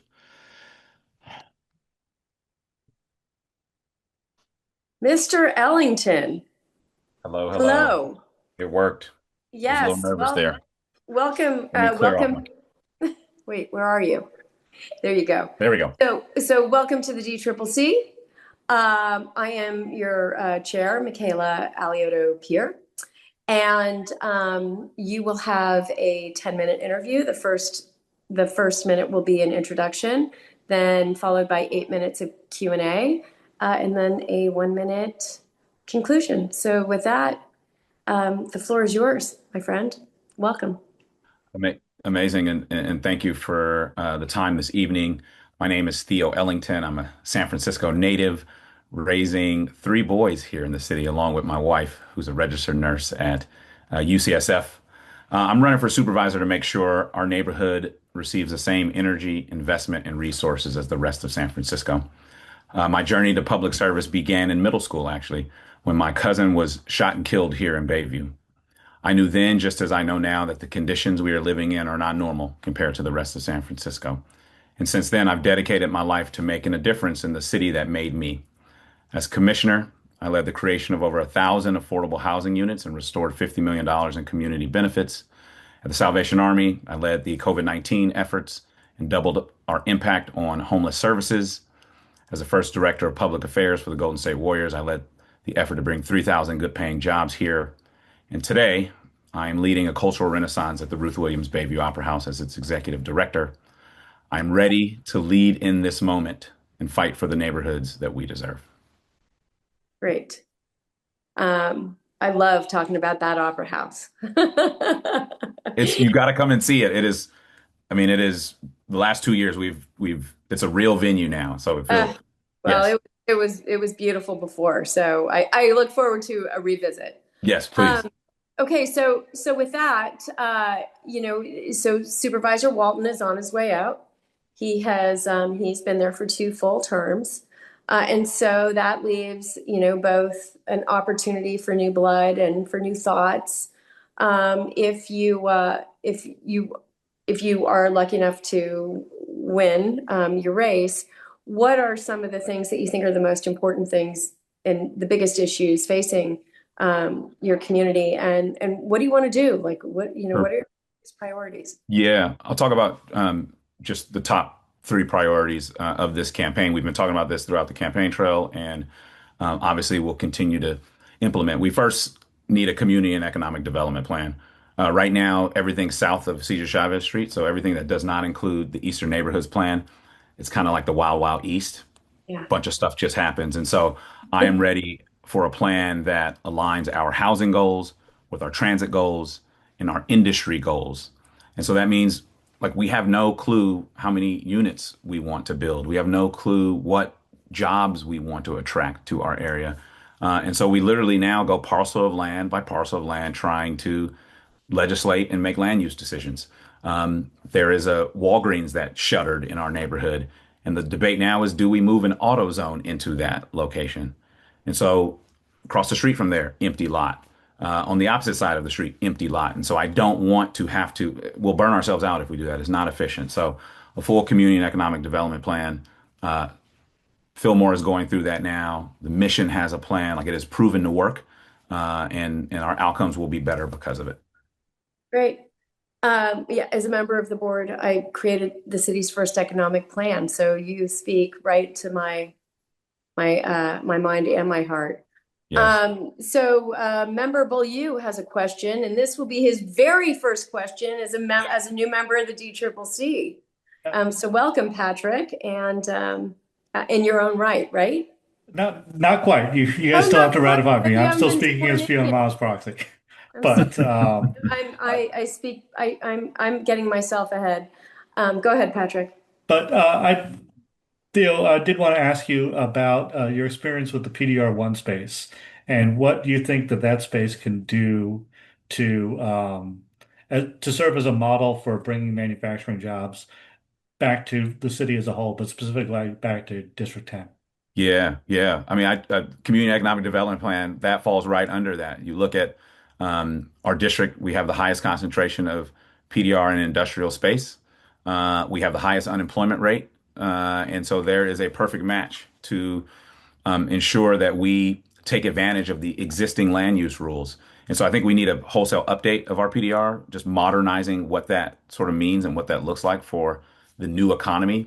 I look at the PDR space as a way to create a new economic engine.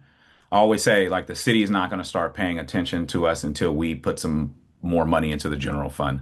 And our PDR space is the way to do that. You look at tech and AI, the physical products that they are building, they should be building that here in District 10 and not in the middle of America. It'd be great if they can hop on the T and see their assembly line there.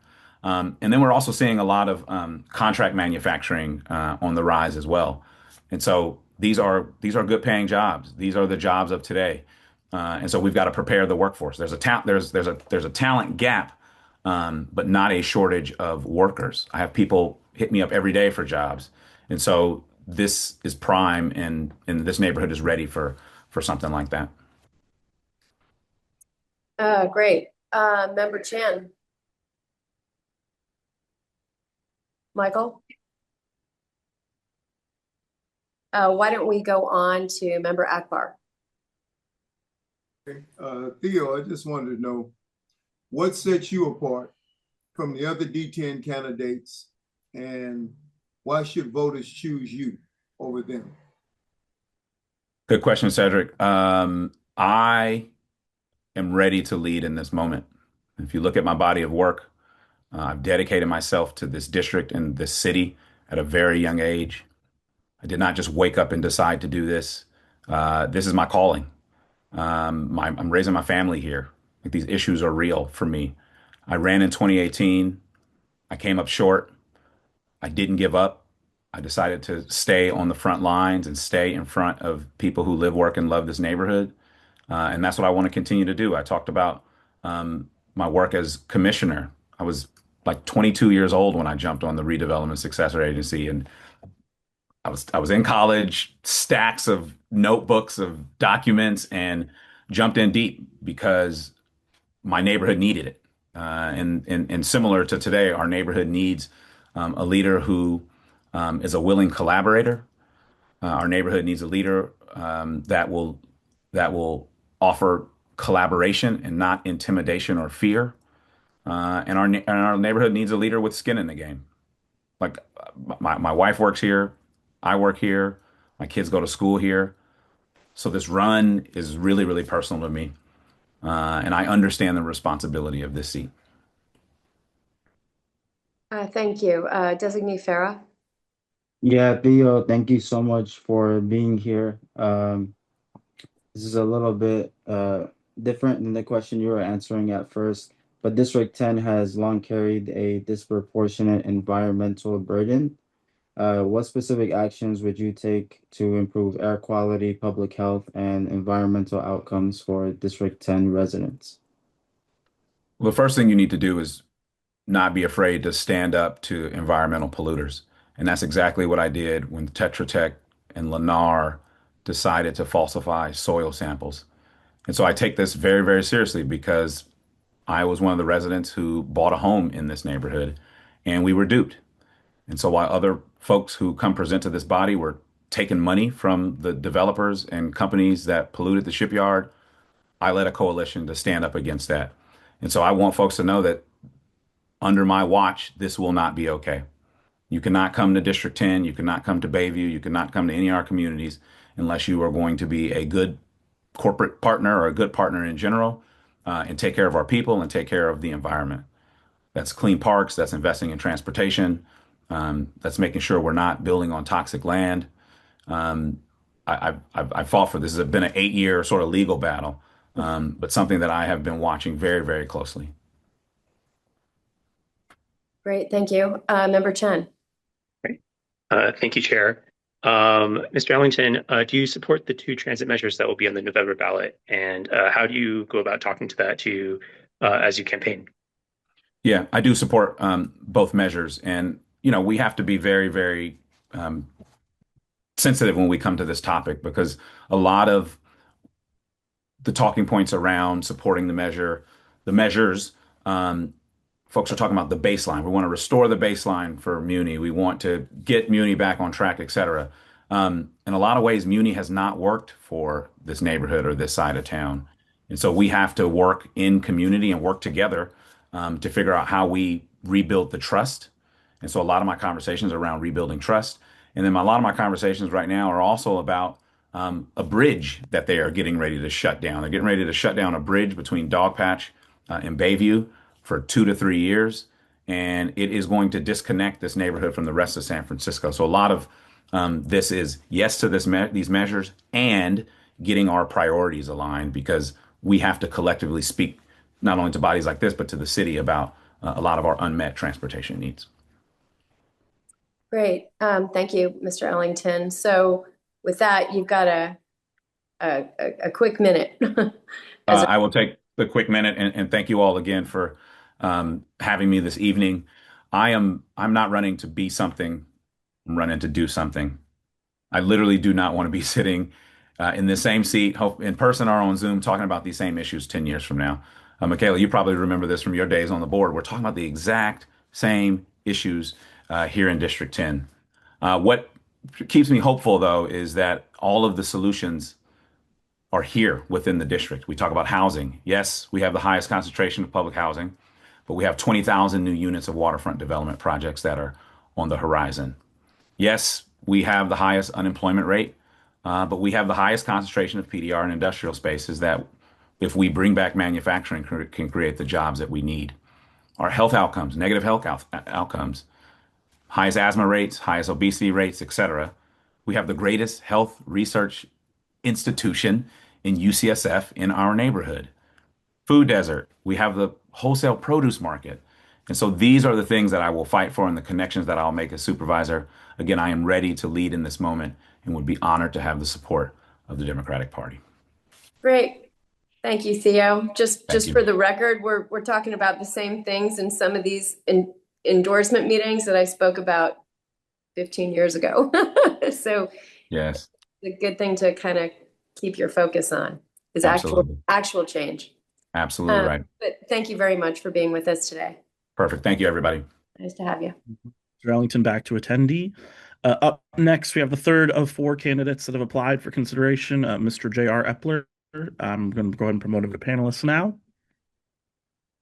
And as a time check, endorsements committee chair, we are basically right on time. We're maybe running a minute behind schedule, but that's why I asked for the 2-minute buffer and the other things. So we're doing pretty good on time.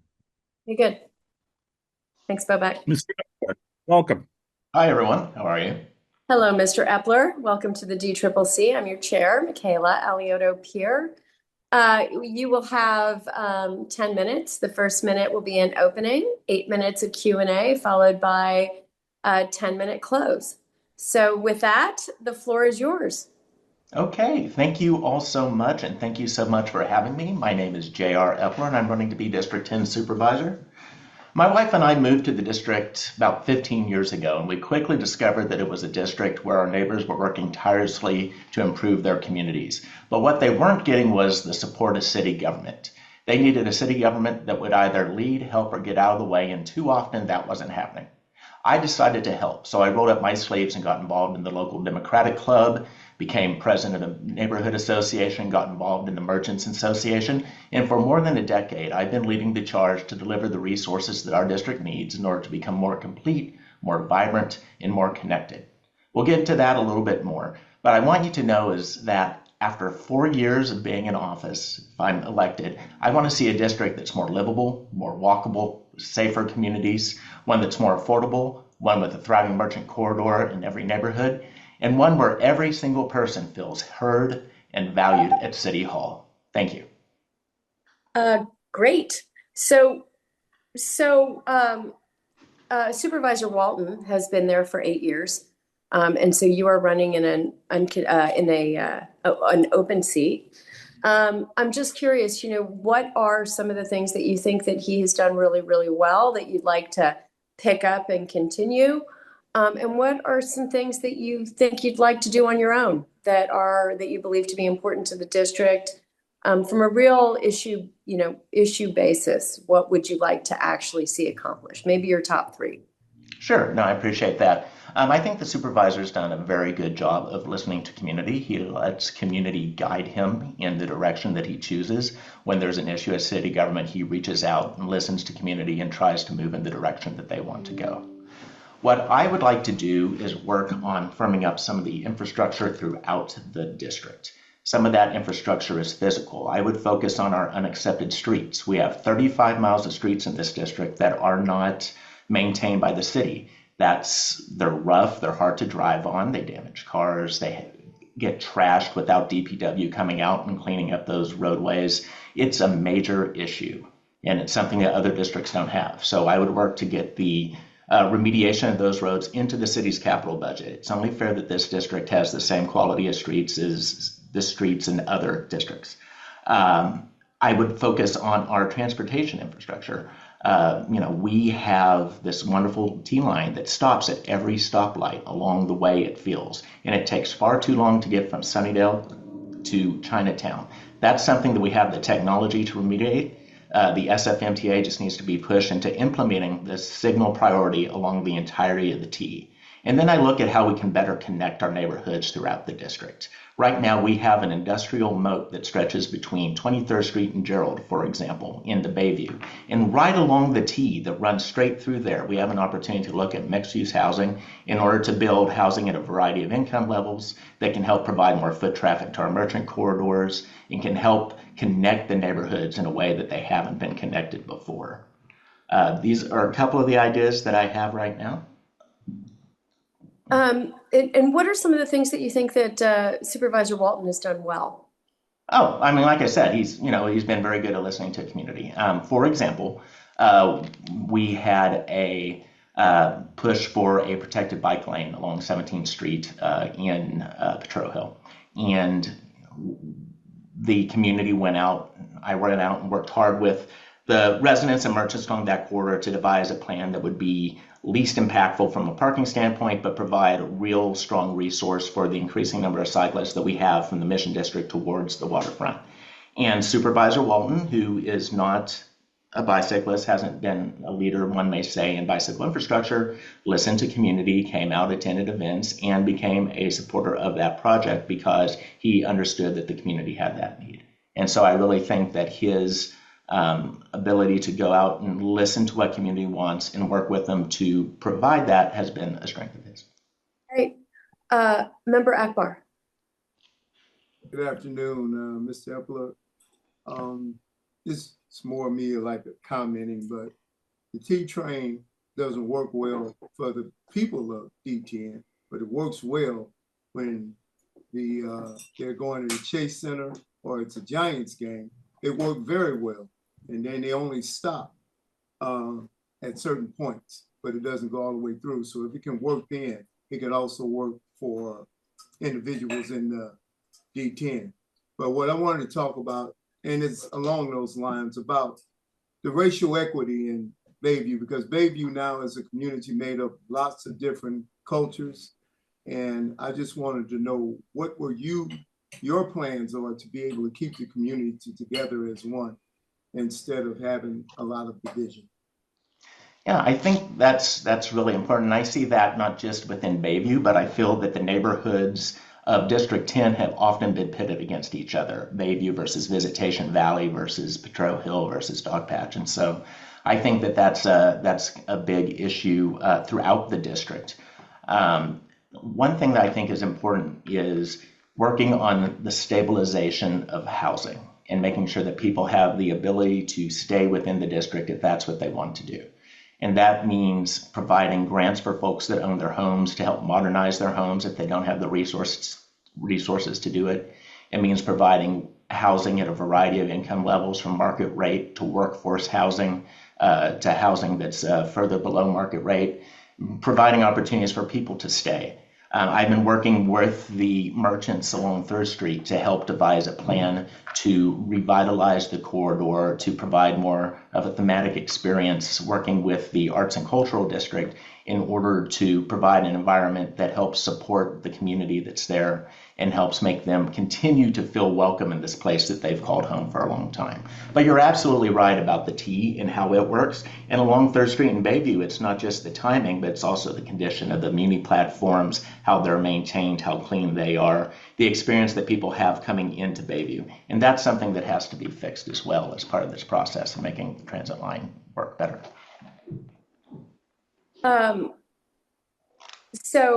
Mr. Epler, what are your plans for the 3rd Street corridor economic development?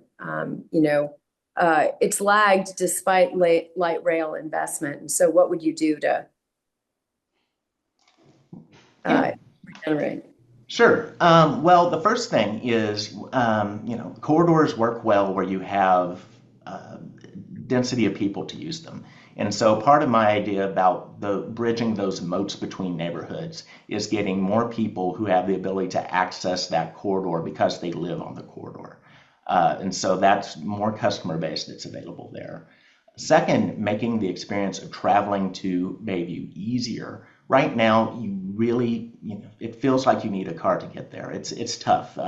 District 10 is cut off by the freeways and the Bay from the rest of the city, and so we don't have many good streets. So really focusing on that transit and focusing on the transit nodes, particularly along 3rd Street, whether it's at Gerald or at Paloux, where the transit lines come together that bring people from the neighborhood down to 3rd Street. We need to make those corridors nicer. We need to provide programming at those corridors, make them places where people want to come and they want to stay, and then they can use that to access 3rd Street. The Office of Economic and Workforce Development has done a good job in this last cycle providing new opportunities along 3rd Street. New businesses are moving in. We just need to get the people there to help support them, because I know that when I talk to the merchants right now, they're just holding on. Thank you. So we are coming to the end, but I am curious,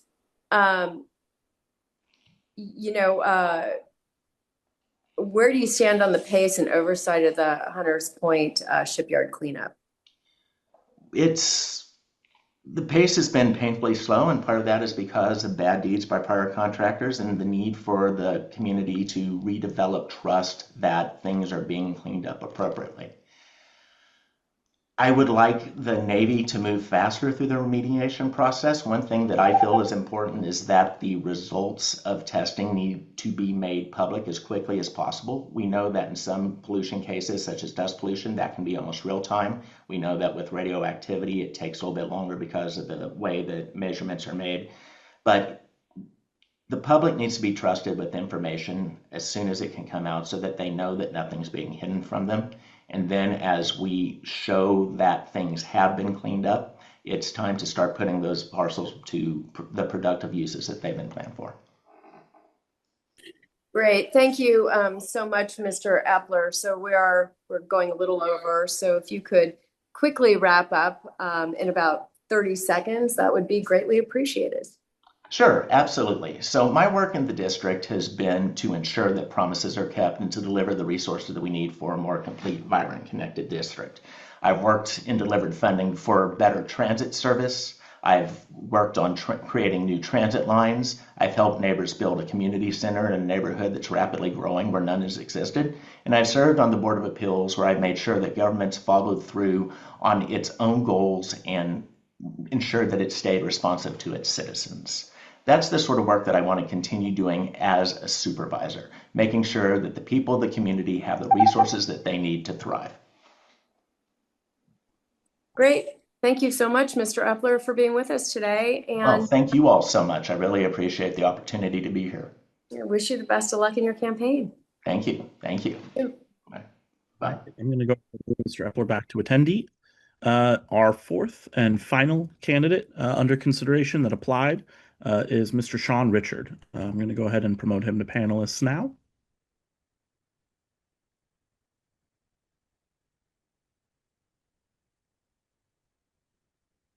Give it 1 second to work through. And he should be with us. Mr. Richard.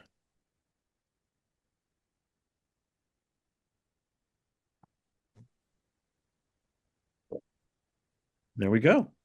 How you guys doing today? Good. You're you you're muted kind of sideways. Yeah. There you go. Oh, there we go. Let me just get something to hold my phone up. There we go. My computer's been acting up, so I think I told you guys in the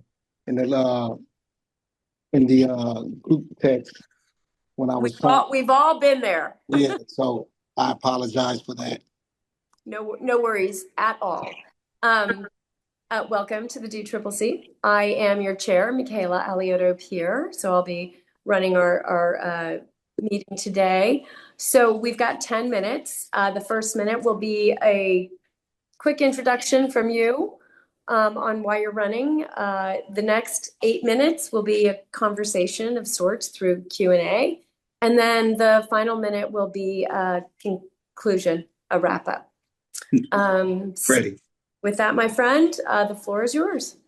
Well, I'm Sean Richard. I'm running for District 10 because I believe in this community. I'm born and raised in San Francisco. I have the best of both worlds. I grew up in Fillmore, then I moved over to Bayview, Hunters Point. I got family over in Bayview. I was actually told to go over to Bayview by Mayor Willie Brown to do Brothers Against Guns at Joseph Lee Gym when the boys was kind of out of control. So I've been doing Brothers Against Guns for the last 31 years. I also created late night peace hoops where we did the basketball in the evening time with the boys. I created job opportunities for young men. I jumped into a different, it was originally about me doing Brothers Against Guns because of my brother was killed Easter Sunday in 95. Then my second brother was killed in 99. And so then people would come to me, Sean, I'm homeless. So I had to work on housing. Sean, I need a job. I had to work on getting them jobs. Sean, I got to pay my bills. So we just jumped all over the place, and Brothers Against Guns been doing that ever since. And I'm just committed to my community. I'm committed to San Francisco. I'm committed to just making sure that District 10 is better. Great. Great. Well, so as we know, Supervisor Walton is on his way out after having served in 2 distinguished terms as a member of the board.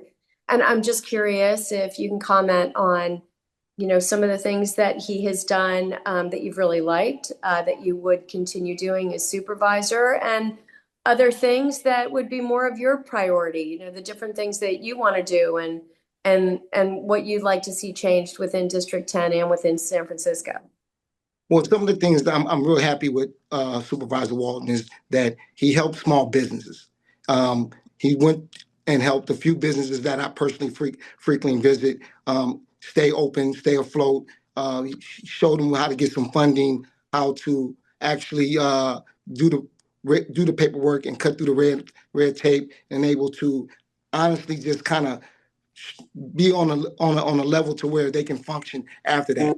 Some of the things that I would like to continue to keep doing is I would like to bring more financial literacy to the community about teaching small businesses how to stay afloat, bring more money to the corridor to help not only just in Bayview, but Visitation Valley and Dog Patch along with Potrero Hill neighborhood, and just make sure that businesses that they're trying to open up, that they're able to stay open and remain open. And that brings light to the district. That brings, energy to the district. But more importantly, I'm also going to make sure that the streets are protected safely, because when you got safety around the district, people tend to frequently, come alive and gather around, and also to holding community meetings about small businesses and what vacant businesses that's closed, so I can talk to the landlords and talk to the owners of those businesses and say, hey, look, let's put somebody in there to open up a business, because it's a lot of people on the corners that running businesses and they just doing it illegal, and we want to get them inside a space where they can actually function, operate a business. Great. Great. Member Akbar. How you doing, Brother Sean? Hey, how you doing, brother? All right. So what we gonna do about these lack of stores? I'm sorry, say that again. I said, what are we gonna do about these lack of stores in the community? Grocery stores.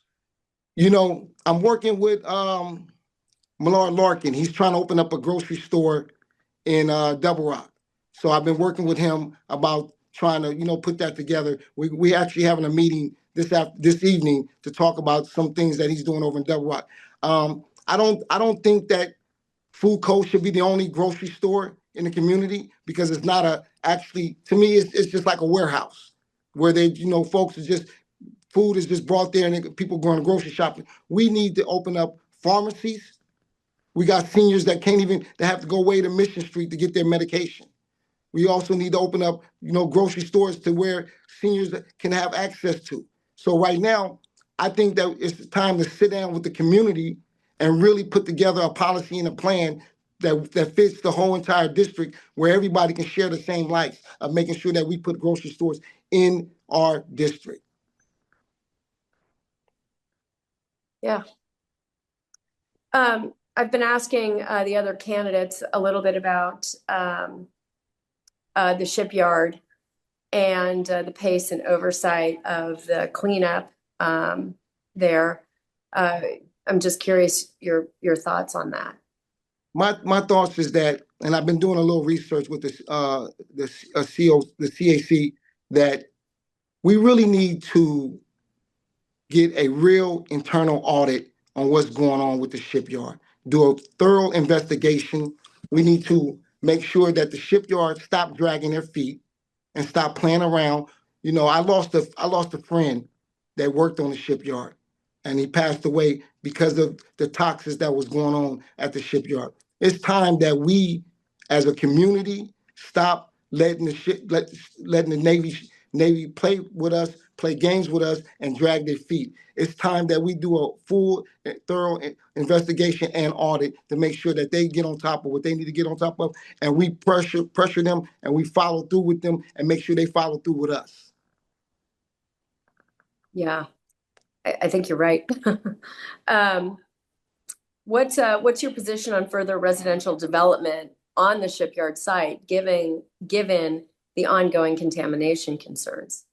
Until we get the investigation back and we clean it up, it should be no building on that property. It should be halted, because again, we don't want to put families and people at risk and in danger on putting them on the shipyard and having them, get sick and having people, pass away. We don't want that. And so we need to put a halt to that until we find out what's going on with the toxic and contamination on that shipyard.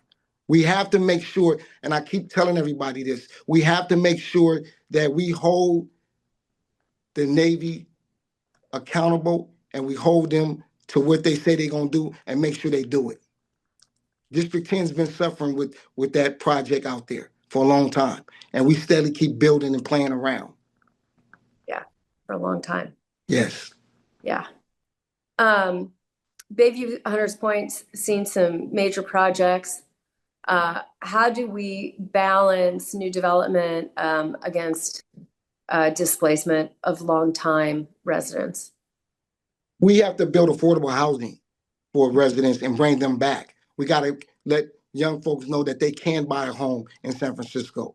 Right now, San Francisco is so high-priced market, people are moving out. I was fortunate to buy my house 21 years ago, 20 years ago, and I got it real cheap. And I actually had bad credit at the time. Now my credit is good, but I had bad credit at the time, but I was still able to buy a house. And we are not showing folks and young folks how to stay in San Francisco, how to buy property, how to buy a house. And we just need to give some literature. We have to give people the education of what they need to buy a house, what they need to stay in San Francisco, and we have to make sure that we raise the wages up, because right now the wages are low. People can't live in San Francisco and pay a mortgage $3,000 and $4,000 and $5,000 with the wages that they're making right now. So we got to make sure that the city understands. In order to keep people in San Francisco, we have to raise the wages. We have to make sure we educate folks on how they can buy a house, affordable housing. And I know that I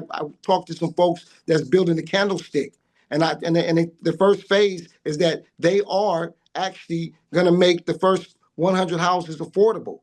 You know what I'm saying, to folks, low income affordable housing, you know what I'm saying, that people can properly rent or buy. So we have to, and we really have, and I keep saying this, we really have to make sure that we educate folks on how to survive and how to get the wages up, and how to educate them on how they can buy a house or at least rent and get their credit right. Yeah. Yeah. I think that's a good point. When I was on the Board of Supervisors 15 years ago, your community were the largest percentage of homeowners in the city. Right. You know, and things change quickly in San Francisco. We're 3% in San Francisco right now. Yeah. Yeah. Well, with that, my friend, we have we've used our 8-minute conversation, and so the last minute is all yours to give us a conclusion. Well, I'm gonna say this to everyone. Thank you for having me, and I just want to just say, I'm not gonna be the type of person that's gonna close the doors. I've been having the same phone number for the last 32 years. I have not changed my number. When Metro PCS came out, I had that same number. I just changed carriers.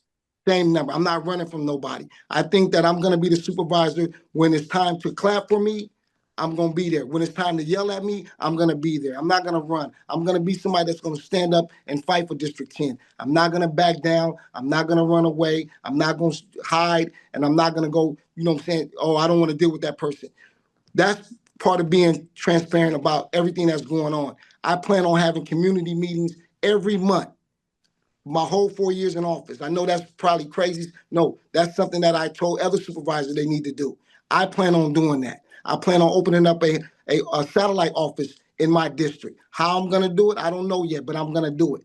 But I think that people should be able to come complain and come tell you how they feel and what's going on. Because if you don't give them that opportunity, if you don't let's share what's going on and be transparent with them, that's when you're going to get the boos. That's when you're going to get the yelling and the screaming. I want to be there for all that. I want to be there for the good times, the bad times, and I want to be there to just make sure District 10 thrives. And I thank you for you guys' time and opportunity. Great. Well, thank you, Mr. Richard. And we wish you all the best in this campaign cycle. And thank you so much for being here with us at the DCCC today. Thank you. Have a good week. All right. God bless. God bless. Back to attendee. Okay, brief pause. Does anybody need to take, I know we're on a set schedule here, but does anyone need to take a quick bio break, or can we go ahead and proceed to the back half? Well, the resolutions let me just say, I thank you very much for everything, Bobak. I'm going to now step back. I've handled the candidate portion of our day today, and I'm going to hand the baton now to Member Lily Ho to take on the issues and resolutions portion of today's events. All right. So I don't know, Bobak, if you want to take a little break before I'm fine. If the committee is okay, I will just keep pressing onward. With that, ladies and gentlemen, we now move on to the back half of our joint meeting. We have Issues and Resolutions Committee Chair Lily Ho present to run the interviews, and the next tranche of interviews that I have pertains to charter amendments. So there are several charter amendments proposed for the November ballot. And the first batch of them, this is going to be very back and forth with some familiar speakers. But first up, I have Lila Holzman, who is going to present on, let me read off here, changes to executive branch management, proponent. Ms. Holzman. All right. Thank you so much. Do I dive in with my 1 minute? We let Lily introduce everything, and Okay, then great. after she calls it. There you go. Thank you, Executive Director Spendiari, and I want to thank you so much to Chair Michaela Alioto-Pierre for helping support this first half of the meeting and guiding the questions and answers so well throughout the entire process. And thank you for the smooth handoff. So thank you so much, Ms. Holzman, for joining us. I believe we have 1 minute for your presentation, and you're going to help explain to us your endorsement and support for Fix Our Broken Ballot System. Please go ahead. Oh, we're going in a slightly different order. Let me Oh, is jump that down it? my notes. Is that wrong? No, I have executive branch management. I know Lila is the presenter on all of these, but Okay. we have her up first for executive branch management proponent.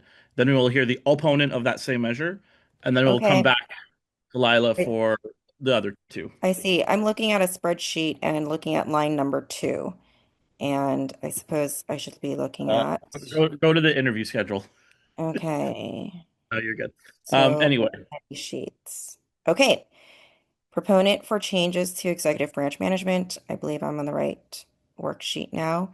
Ms. Holzman, please go ahead. Thank you so much. So San Francisco's charter has locked in broken bureaucracy that protects insiders over San Franciscans. And when services fall short, voters often can't tell who's actually responsible. And that's because despite our government's large size, the mayor directly oversees only 6% of department heads. And this fragmentation of departments has real costs.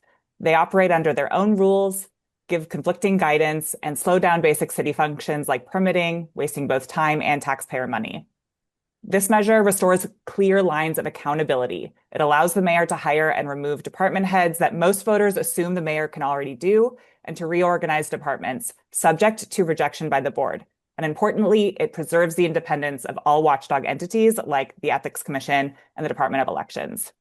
So this measure means that when San Franciscans elect a mayor, they know who's accountable for delivering results while maintaining checks and balances. So we're asking you to join us and many other leaders and good governance scholars and labor groups in endorsing this measure. Thank you.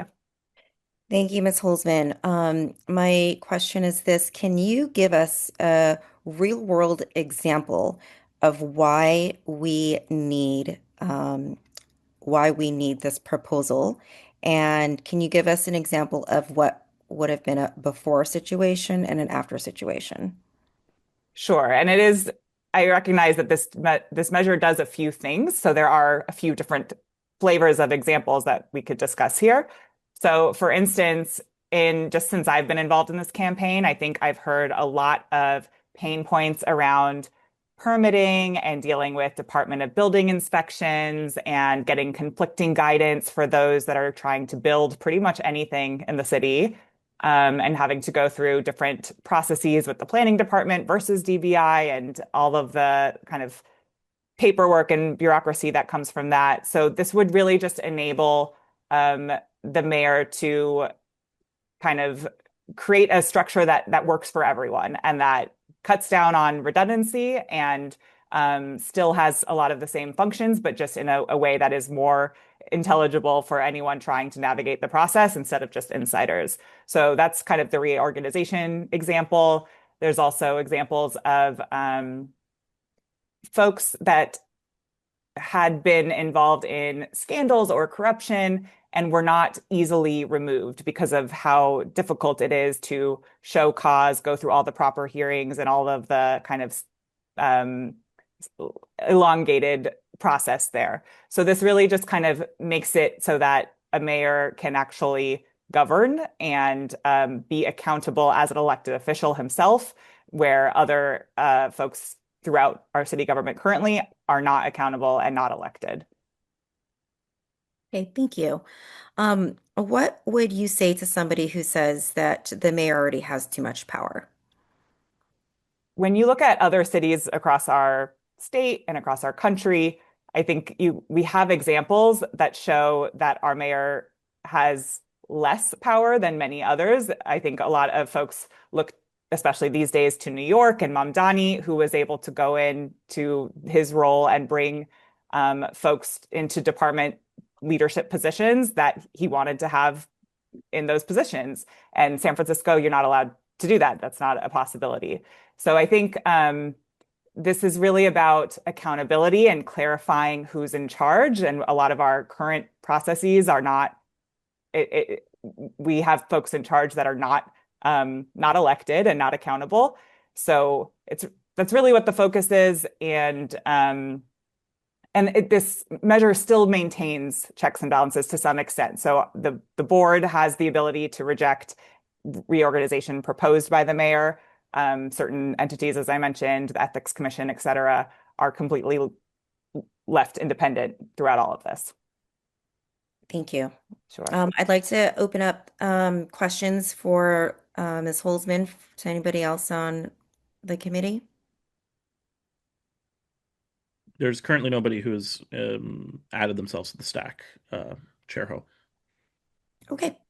Well, in that case, if you have a closing statement, that would be terrific. Sure. Thank you so much. And thank you for your questions.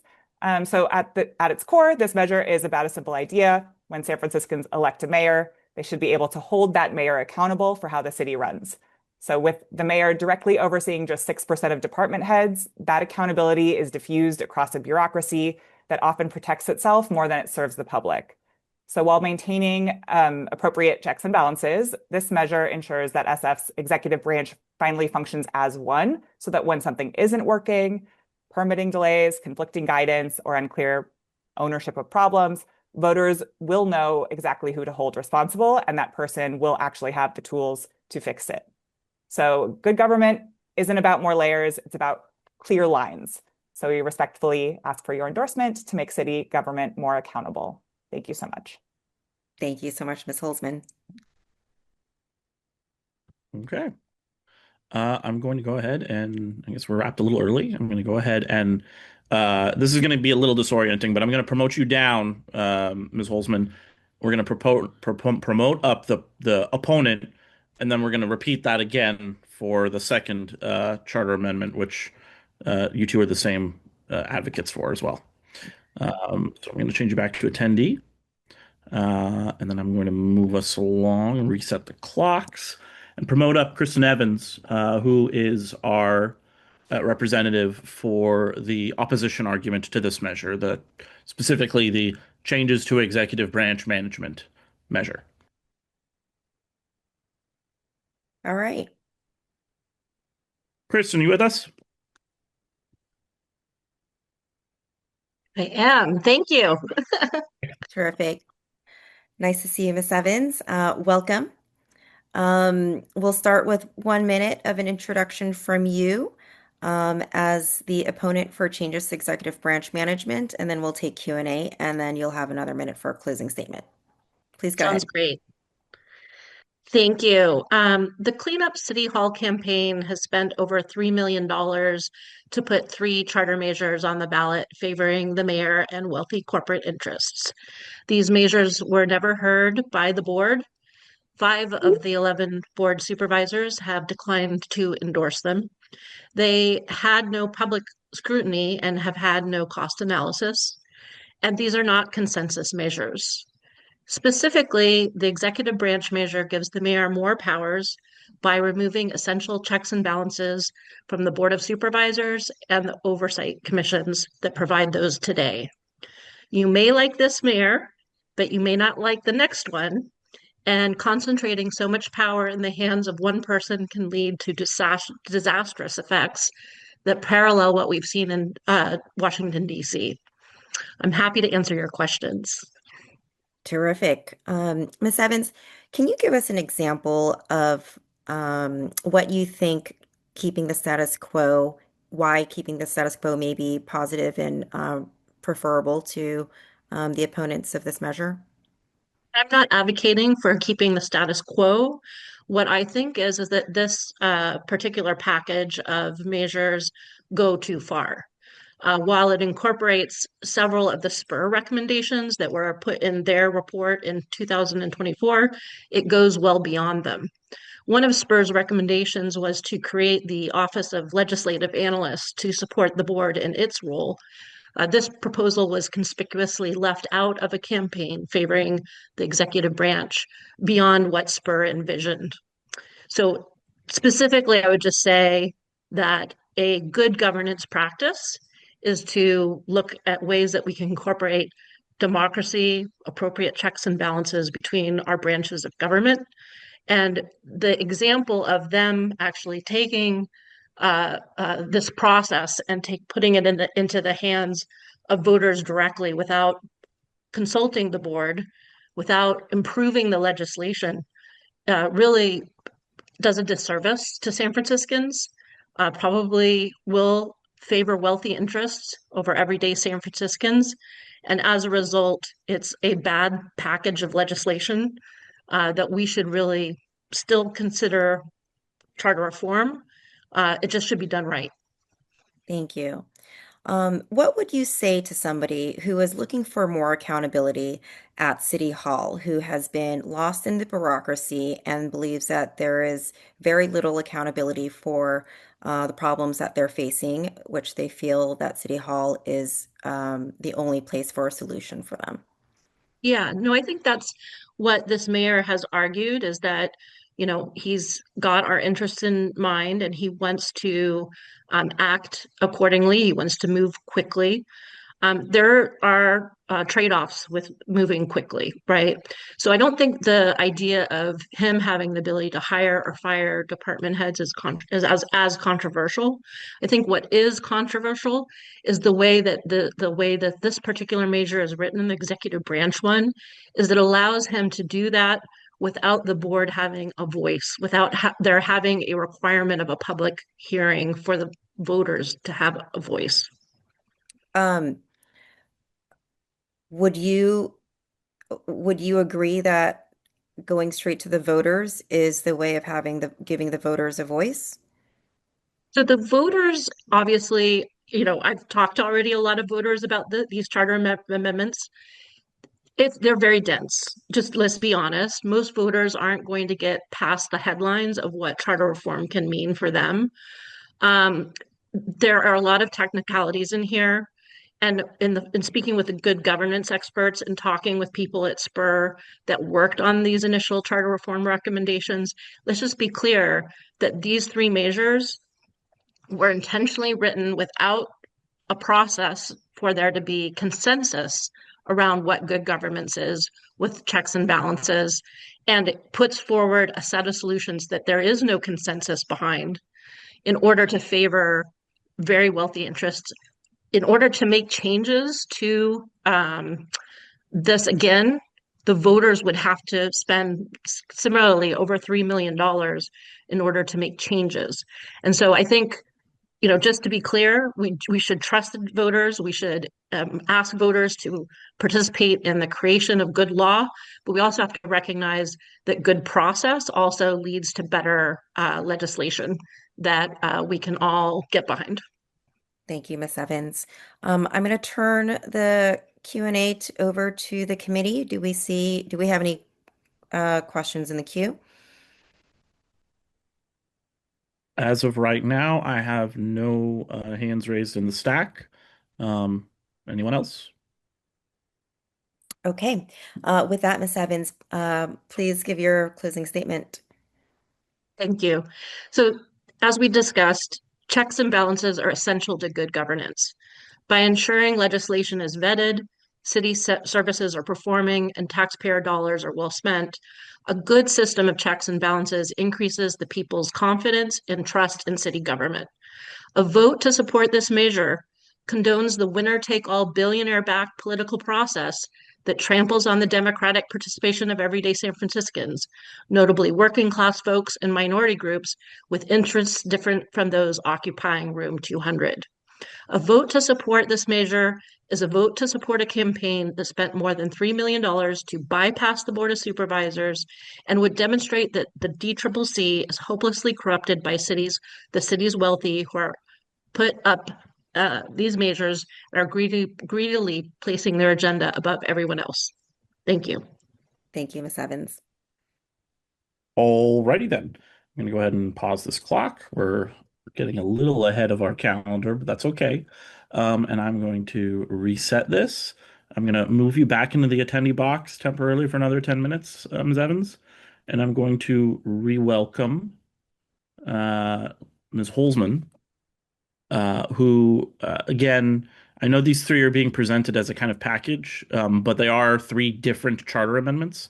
And so the next charter amendment that we're going to be discussing with the same presenter, Ms. Holzman, is titled Extending the City Administrator's Duties and Changes to City Contracting. Chair Ho. Thank you. Welcome back, Ms. Holzman.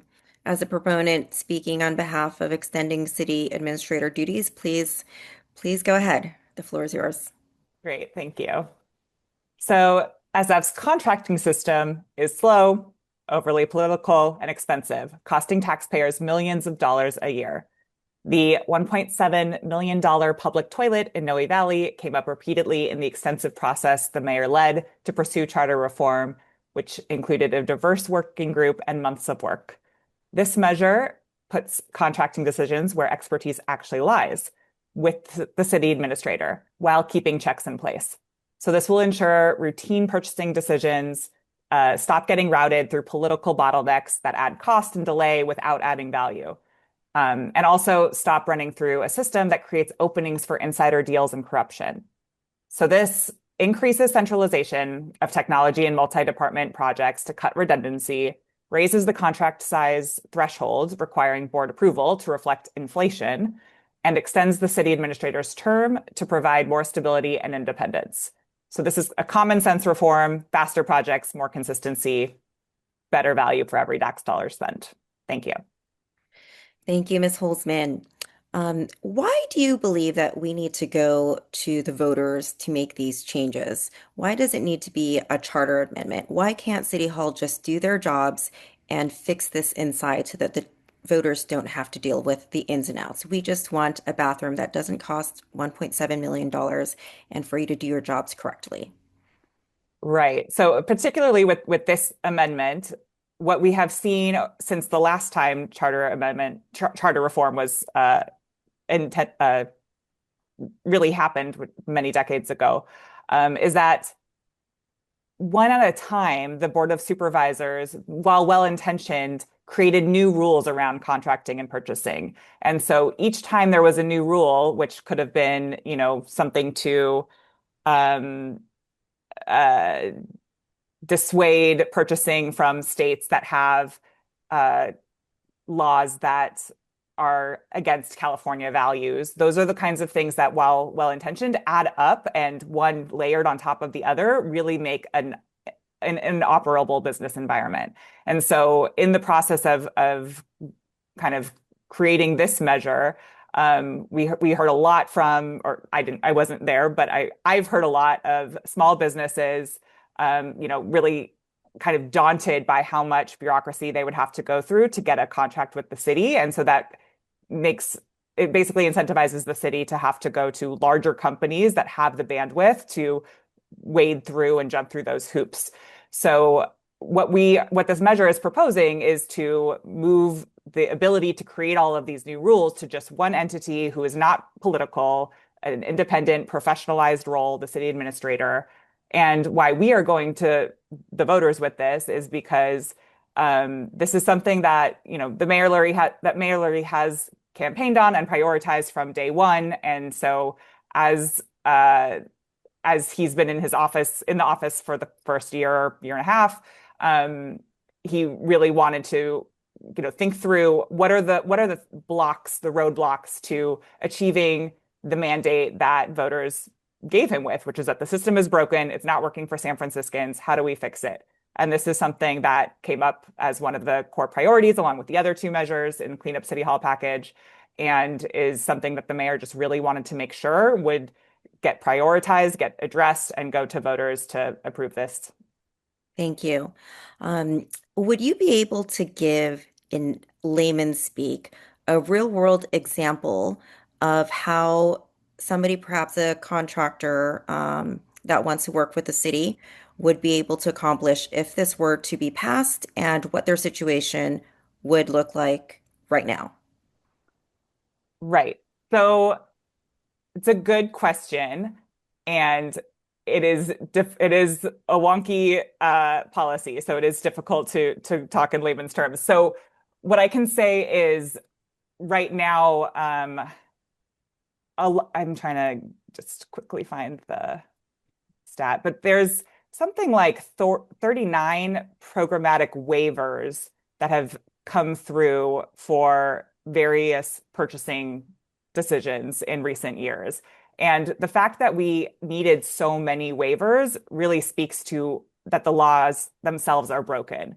And if we can't, if a business can't operate under the way the laws are now, and we need a new waiver to really make anything work, something needs to change. So what this would do, and it's not an overnight solution, but it would consolidate the decision making into one person, and that person's proposals would still need to be vetted and have the chance to be rejected as a check and balance with the board and the mayor. But just by having kind of one person in charge instead of the board time and time again, we think that would really improve operating environments for small businesses that are small businesses and all businesses really, seeking to pursue contracts with the city.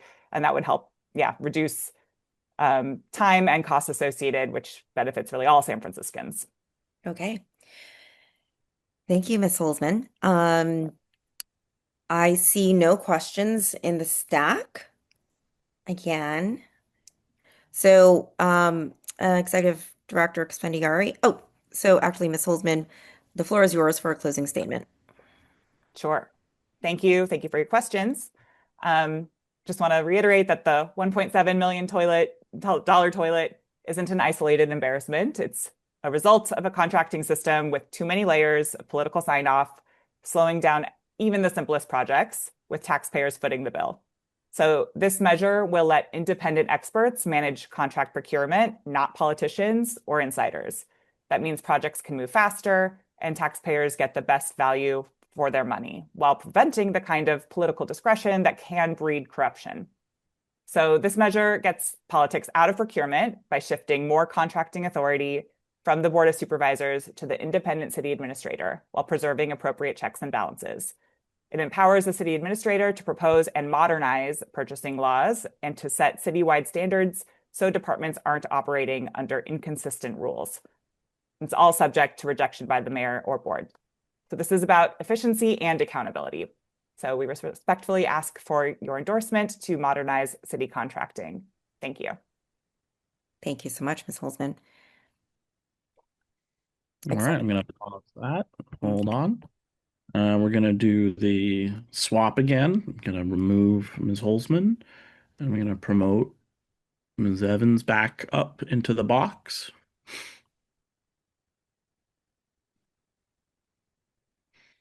Give it a moment.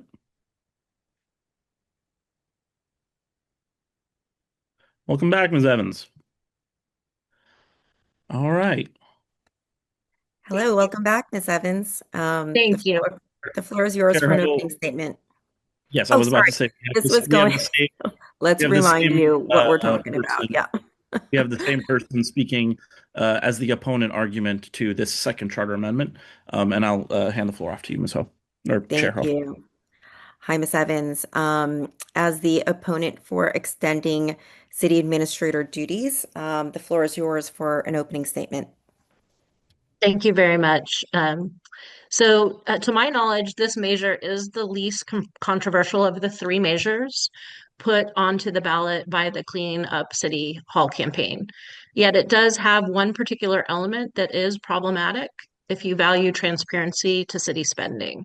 Specifically, this measure raises the threshold for contract approval by the Board of Supervisors from 10 million to 25 million. A recent example of a contract that would have bypassed the board is the Reset Center. That contract with a for-profit out-of-state company called Connections Health Solutions was highly scrutinized by the board. This measure would allow the city to enter into contracts without a public hearing, have public transparency to large contracts, such even those just between 10 and 25 million.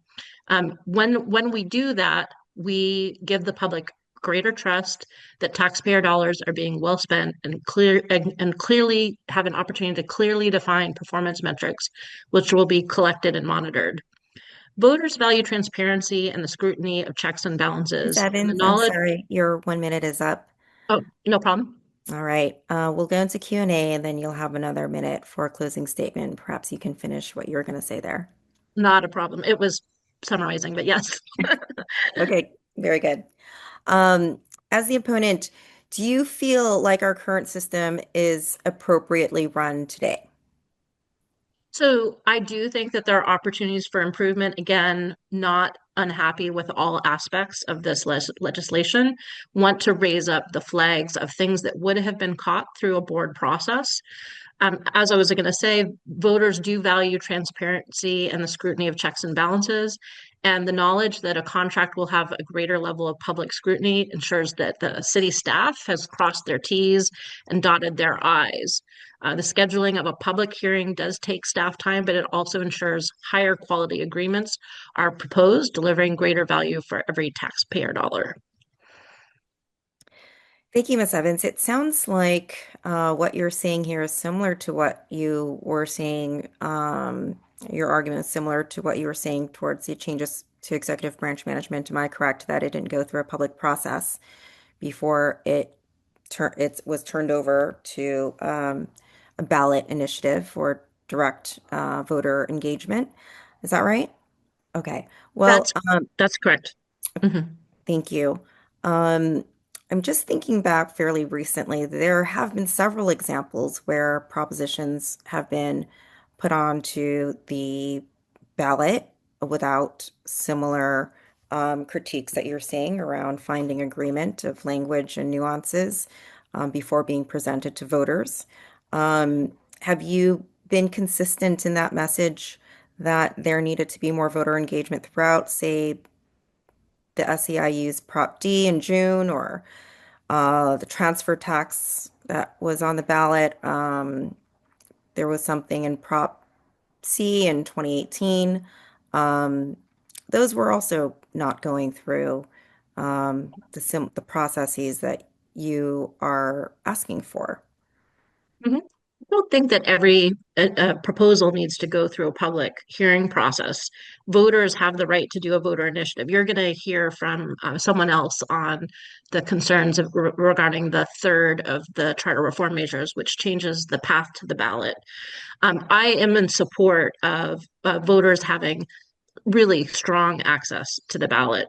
And so I would be consistent insofar as I would say that I think that this particular set of legislation, which is particularly very big, it's not just a tax, it's not just a single proposal, it's a broad set of changes that have a lot of complexity and detail, that type of legislation that especially is going to make impacts not just for the short term, but for the long term, because this is how we do governance.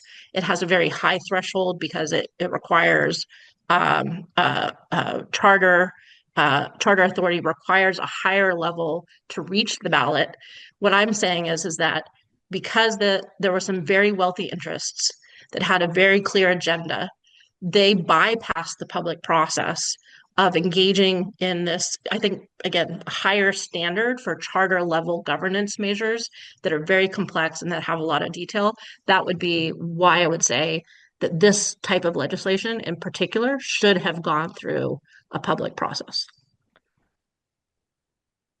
My memory could be a little fuzzy here, so please correct me, and I could just be confusing things, but were signatures collected for this?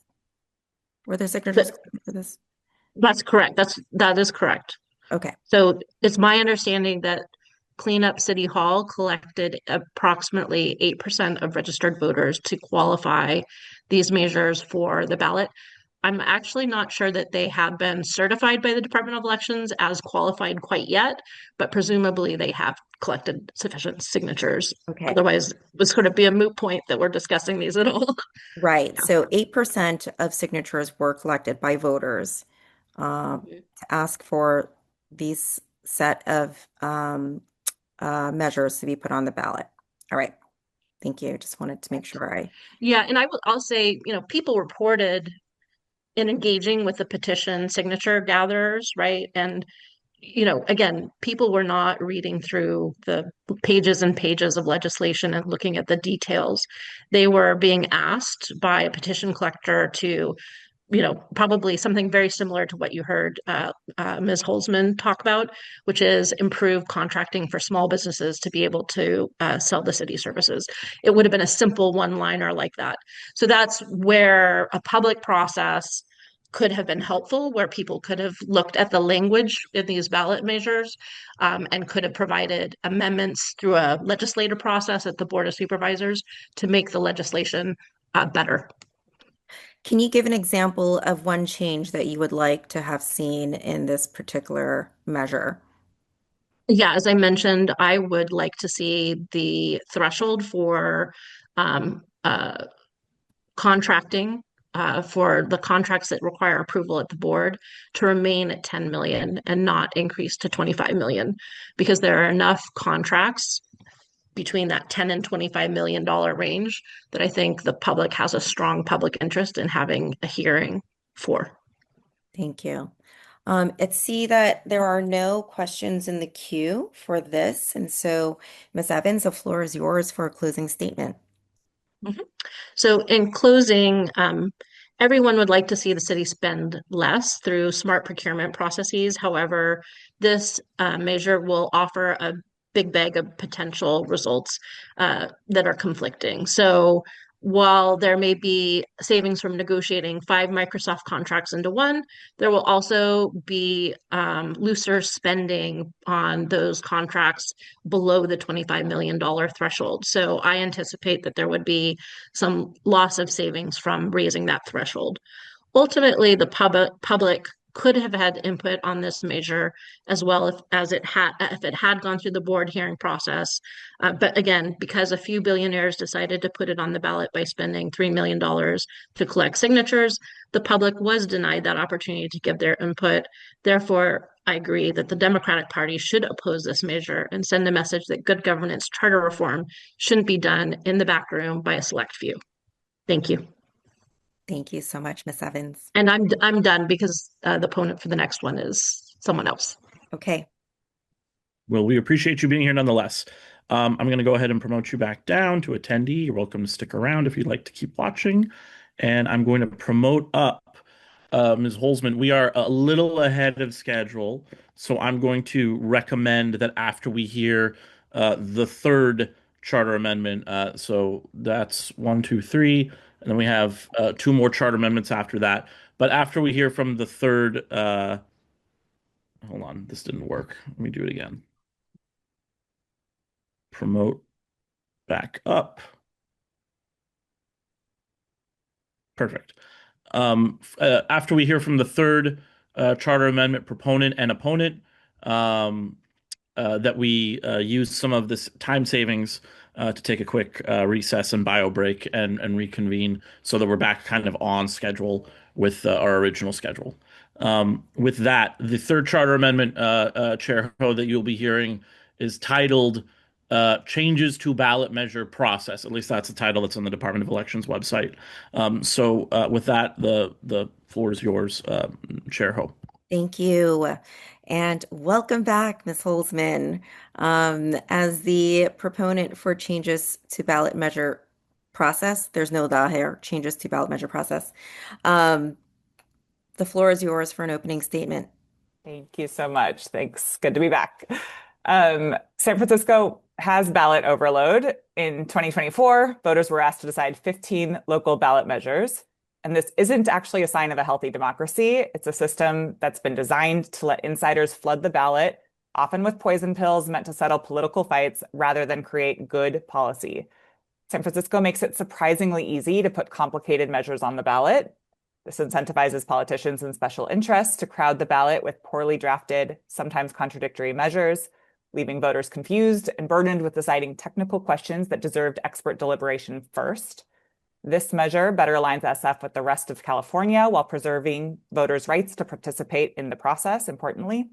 And it requires majority board approval instead of minority. It actually eliminates the mayor's unilateral authority and raises the signature threshold to 8%, still below the state standard of 10. So it's about quality over quantity, coalition building over political gamesmanship. So we're asking for your endorsement. Thanks. Thank you so much. There has been some questions that say that there was not enough public review for these ballot measure processes. What would your response be to that? Yeah, a couple of things. One thing, just a super quick correction on the last speaker, which is that for charter amendments to move forward, they require 10% of signatures in San Francisco. And so that's what each of these three measures has gotten and is being counted now. And in the meantime, the other thing I'll say is Mayor Lurie talked about all of this in his campaign. So this package of Clean Up City Hall reform measures is exactly the things that he focused on throughout his campaign: accountability, broken process, streamlining, fixing things so that this system actually works for San Franciscans instead of for the insiders and the folks that built the system for themselves, essentially. And so he came in as an outsider, having campaigned on this, and this is what the public wants. So we heard through the fact that he got elected that resonated with the public. That is what San Francisco is looking for at this moment. And in terms of the specifics, he has been in office about a year and a half. And during the entire year and a half, he has made a lot of progress in some of these areas, as much as he could in terms of streamlining permitting and things like that.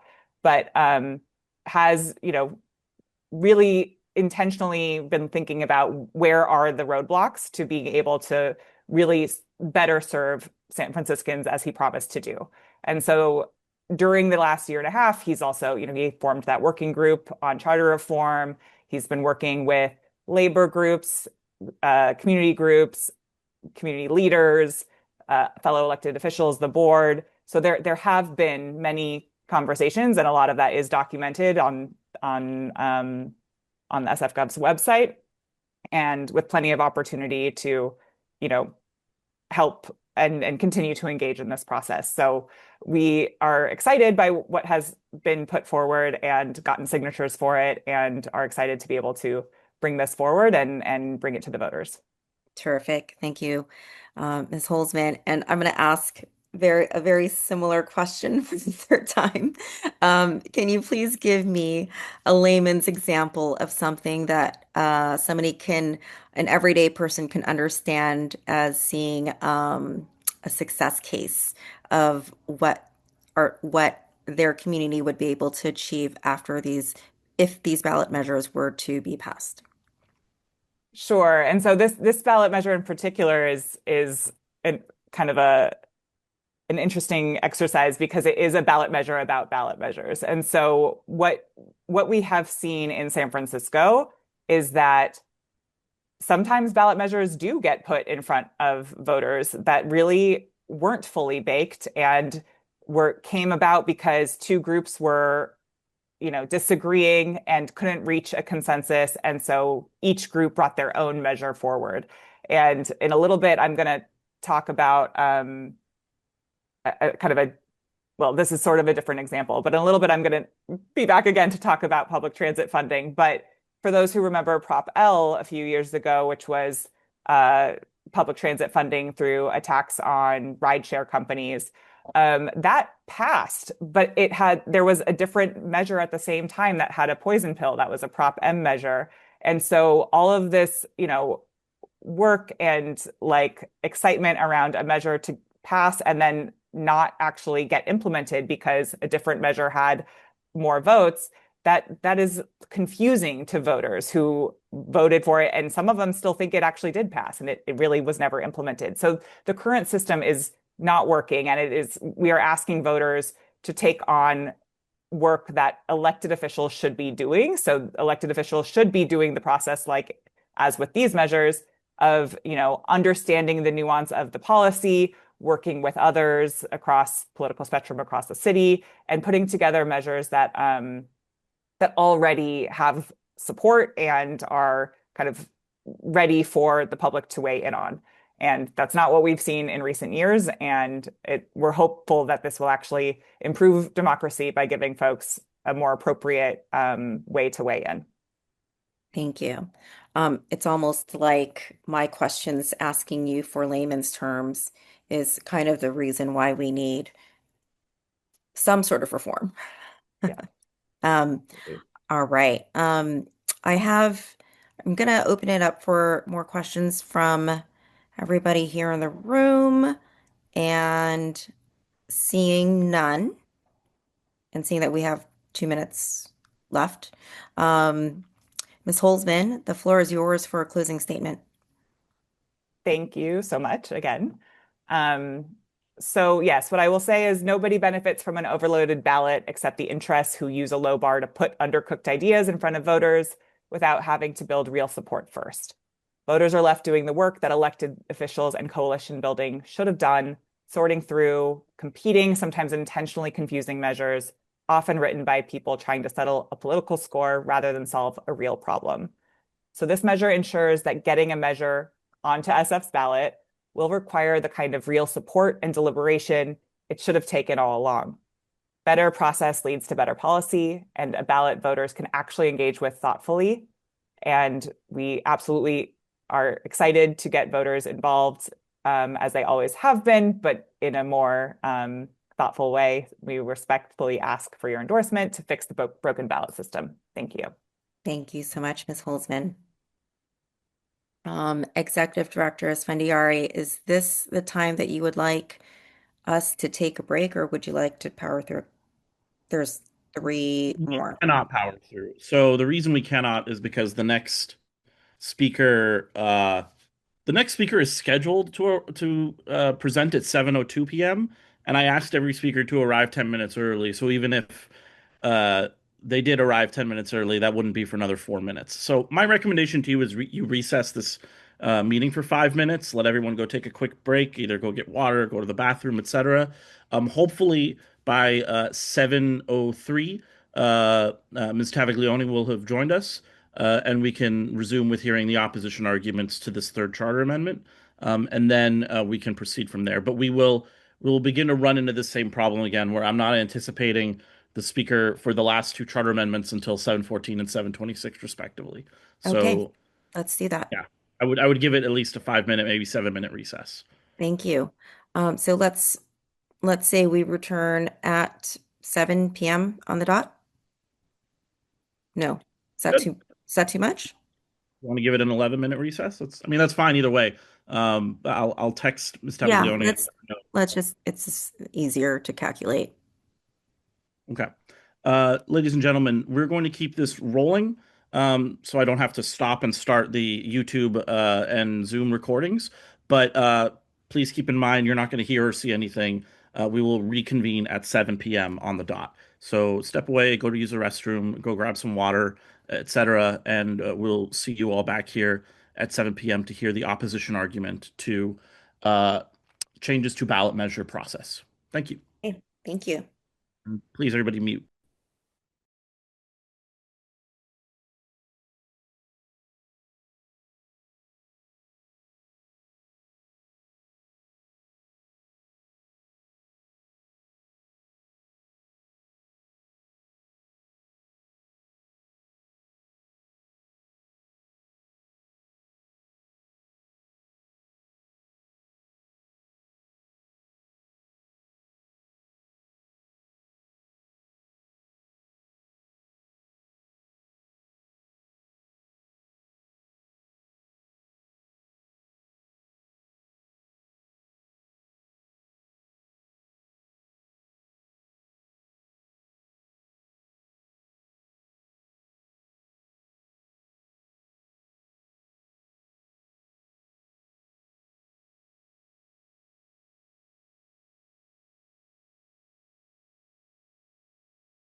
All right. I'm going to go ahead and just quickly message. Oh, there she is. Committee Chair. Oh, welcome back. It is now 7 o'clock. I have been in communication with the consultant that is that's scheduled the speakers, and he cannot get a hold of or find the person that he was anticipating to speak on the opposition argument for changes to ballot measure process. So I'm going to give it 30 more seconds, and then he has authorized me to just proceed with. Hold on. Hold on. I've got somebody Holding. on here that's iPad, and I just can't tell if that is our expected speaker or not. If not, then we will. He's authorized me to just call up Ms. Evans again to do the final thing. Hi, iPad. Can you unmute? Are you Kim Taviglione? Sorry, it's Cecile. Looks like it went through a different account. Sorry. Sorry, who is this? Cecile, proxy for Oh, Cohen. Seal. Okay. Well, we'll have you stick around because you are a proxy um, for member Cohen. But with time back on track, we're going to just go ahead and proceed with bringing Ms. Evans back up to make the argument for the opponent argument for changes to ballot measure access. All right. So I'm going to do that.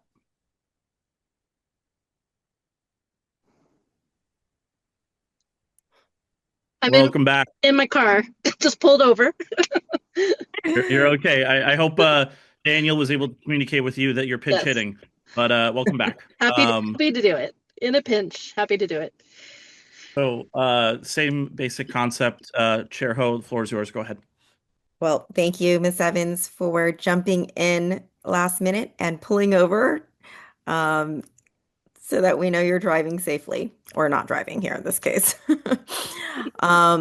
So your role here is the opponent for changes to ballot measure process. The floor is yours for an opening statement. Please go ahead. Sounds great. I don't have prepared remarks, but I can say that this is the most controversial of the three proposed measures put on the ballot by the Clean Up City Hall campaign. It will have an organized level of opposition in the form of a campaign that people will be contributing to.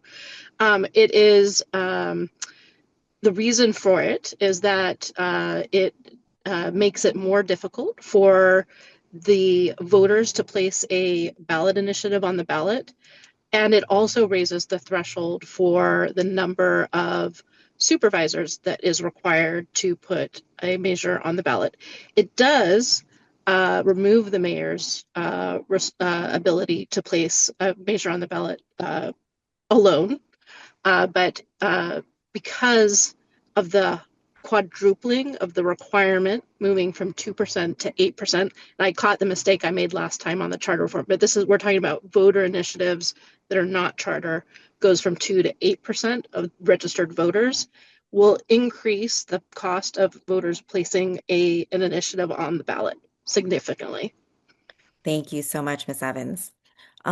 Your proponent for this measure stated that the lower threshold allows for half-baked ideas to appear on the ballot.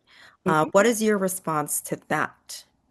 I think, it's not the end of the world to have a half-baked idea on the ballot. Ideally, opponents to half-baked ideas will succeed.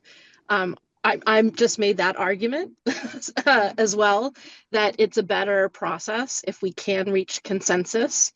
In this particular case, we can point to many measures that San Franciscans supported overwhelmingly, 50, 60 or more percent, that have led to key things such as I was a legal proponent for Proposition C, Our City, Our Home, which essentially doubled the level of resources that we have available to address homelessness. A very challenging thing to do without going directly to the voters because of the challenges of passing proposed tax initiatives through the Board of Supervisors. I guess most tax initiatives have to go to voters anyway, but there could be, like, let's say, half-baked ideas that others might not like a Great Highway, change in the Great Highway, but it's a good opportunity for voters to weigh in and give their opinion on what they would prefer. Thank you. If there were, I just putting it out there, you say that this is the most controversial. Would you do you believe that no changes here need to be made, and that we are okay with the status quo? Correct. I don't think that, I went back to the 1980 ballot pamphlet, and I saw that I think they'd gone all the way up to the letter T, or maybe it was even higher than that. And almost all of those initiatives were actually placed onto the ballot by the Board of Supervisors. If you look at the history, most of the initiatives that are placed on the ballot are placed by the Board of Supervisors. So limiting, in particular, the voter threshold, increasing the cost. So, like, let's say it costs $100,000 to $200,000 today to collect 2% of registered voters to place an initiative on the ballot. It will raise that to close to $1 million in the future. And that's really problematic for grassroots organizations to be able to put forward their case to the voters about why their interests are being ignored by City Hall. Some proponents of this measure are tired of seeing so many ballot measures that they have to sift through. They would like to see City Hall just do their job, which goes back to what you were saying around finding consensus and having more public hearing processes and conversations around this. So what would you say to people who want some sort of higher threshold to force elected officials to currently do their jobs, Yeah. rather than people being fed up and disagreeing and just taking it to direct democracy? Mhm. This is the way it's been in San Francisco since the early 80s, maybe before then. I didn't go back to ballot pamphlets. They get a little weird, funky looking to navigate in the library system before then. But essentially, it's always been this way in San Francisco. It's the San Francisco way. It makes what San Francisco the way great, right? That we have so much interest in people participating in the democratic process. And we've gotten some great initiatives passed with overwhelming support from voters as a result of that being an option. I agree that, yes, there is some politicization of the use of the ballot, but often that's mostly by the Board of Supervisors, not the voters themselves. Okay. Well, thank you for that. Let me check. We've got 3 minutes left. Let me see if there's any questions in the stack.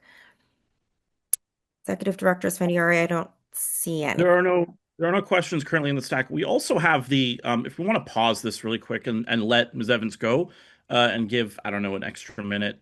Ms. Taglioni did just dial in, Great. so That would be great. Is here. I'll leave to give her time. Okay.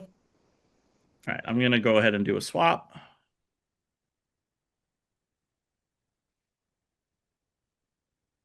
And I will, I don't know, do you want me to the call of the chair, but I can change this timer to whatever you want it to be. We're ahead of schedule still, for the record. Okay.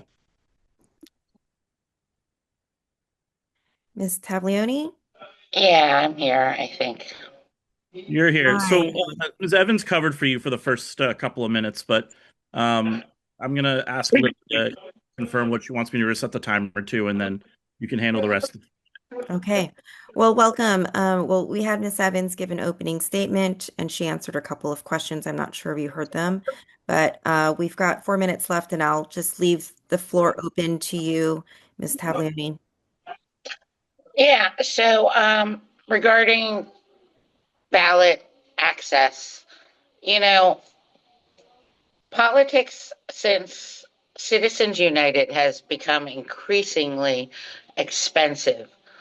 And as it is now, it costs pretty much close to $1 million to get something on the ballot. Increasing the number of signatures to 8% goes far and above even what Spur had recommended, which was 5%. So basically, the only people who are going to have access to putting something on the ballot is pretty much the rich and shameless. So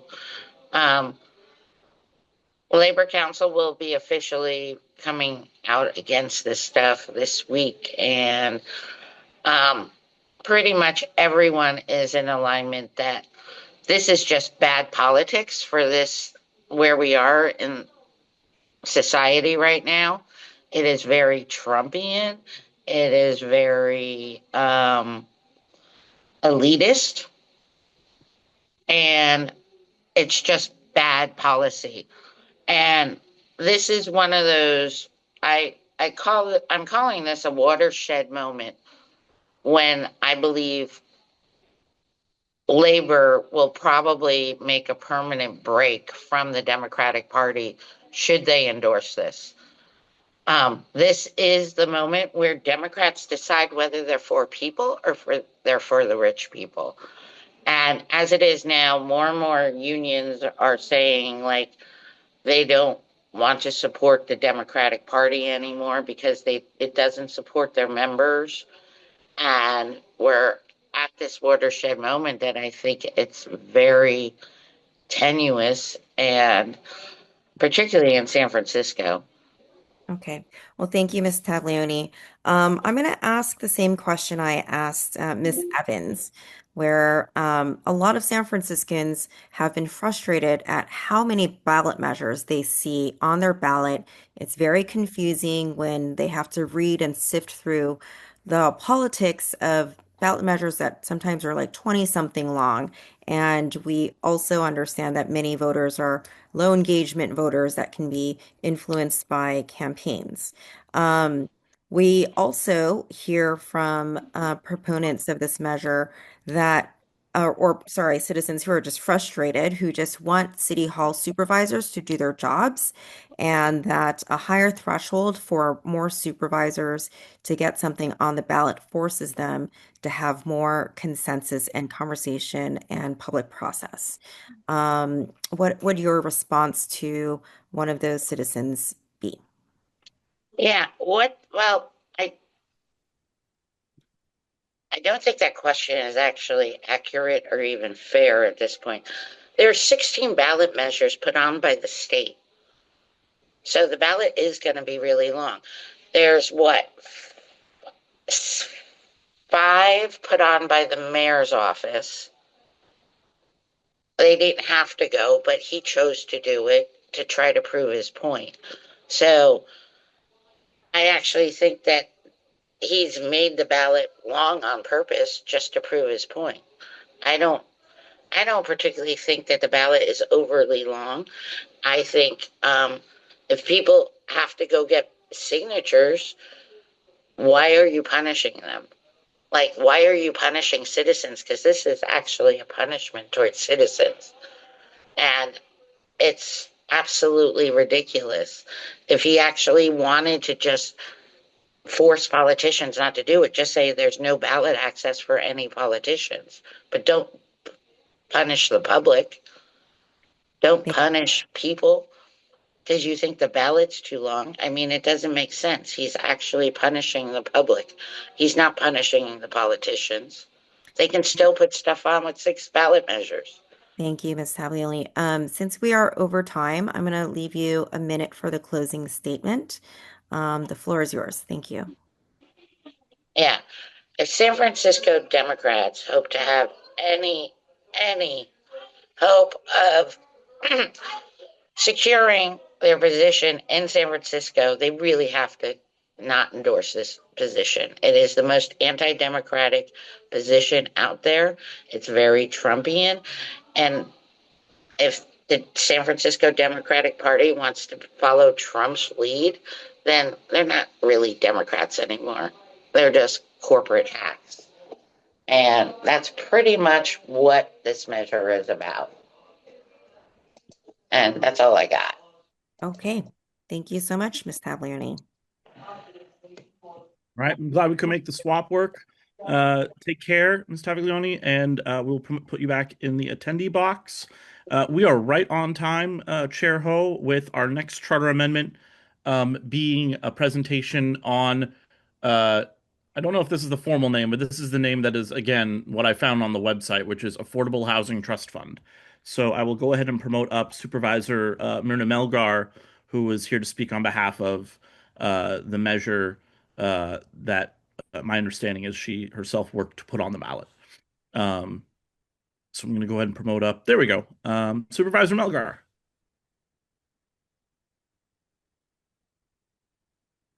Wait for it. Okay. There we go. There we go.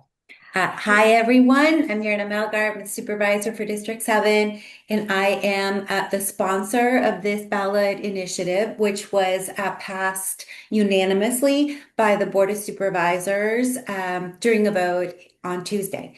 So this ballot initiative both expands and extends our existing Affordable Housing Trust Fund, which was created under Mayor Ed Lee.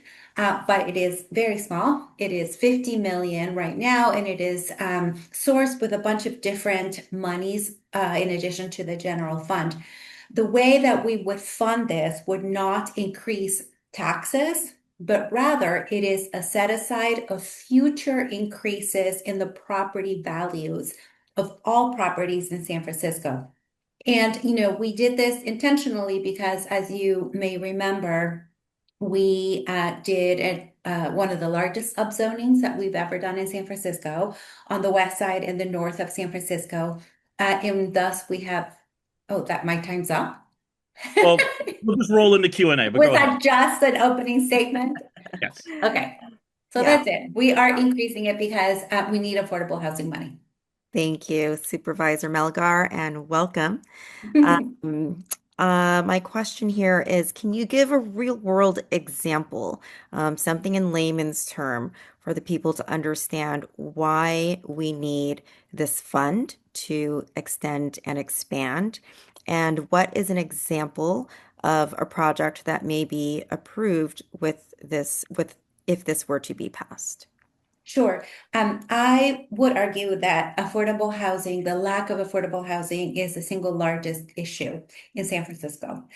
Without affordable housing that our folks can live in, nothing else really works. Education, transportation, access to opportunities and workforce. We need to be able to house the people who want to live in San Francisco. So it is not the only thing that we need in terms of the housing picture, but it is a very important part of what we need. So the Housing Trust Fund will ensure that the capacity that we have to keep producing affordable housing keeps going. Right now, we have a group of nonprofit housing developers that have always built affordable housing in San Francisco and all the different neighborhoods. Because times had been good in the past, the city made promises to the community to build affordable housing. We have bought land, and now we are faced with a fiscal cliff in 2029 where people have bought land to build affordable housing, but there's no money to build it. One of those examples, to your question, is 250 Laguna Honda in my district. It is a parking lot of a church in a very highly resourced area with access to transportation and good schools, all the things that we want to see, but no money to build it anymore. We overcame tremendous neighborhood opposition by some of the neighbors who did not want affordable housing there. And now we have plans ready to go. We've secured the land. We've done this wonderful design. It's going to house hundreds of low-income families in a very wonderful neighborhood, but there's no money to build it. So should this trust fund be implemented by the voters, we will have the money to build it. Terrific. Thank you. I'd like to open this up to the queue in the Slack. Do we see any questions for Supervisor Melgar? The president has indicated that they're in the stack. Give it a second in case anyone changes their mind. Otherwise, it's back to you, Chair Ho. Okay, thank you. I do not see any names. So Supervisor Melgar, one of the things that has been in conversation in the city is it's drug-free housing. Can you talk to how this may or may not apply to drug-free housing? Um, uh, the uh, the drug-free housing that also was passed by the Board of Supervisors just this past Tuesday is for new projects, new construction that is solely funded by the city. So if there is a proposal for a development that is drug-free housing that is just funded by the city, the Housing Trust Fund is an eligible funder of that project. So it could apply. It is rare that we are the only funder of a project like this. But if somebody was going to propose it and the folks who were going into it were all low income and the city was the only funder, the Housing Trust Fund could be used for that project. Terrific. Thank you, Supervisor Melgar. We are just a little bit ahead of time, not a ton, but I would like to open the following time for your closing statement. Okay, thank you. The Housing Trust Fund is pretty momentous opportunity for San Francisco to address one of its most pressing issues, which is housing.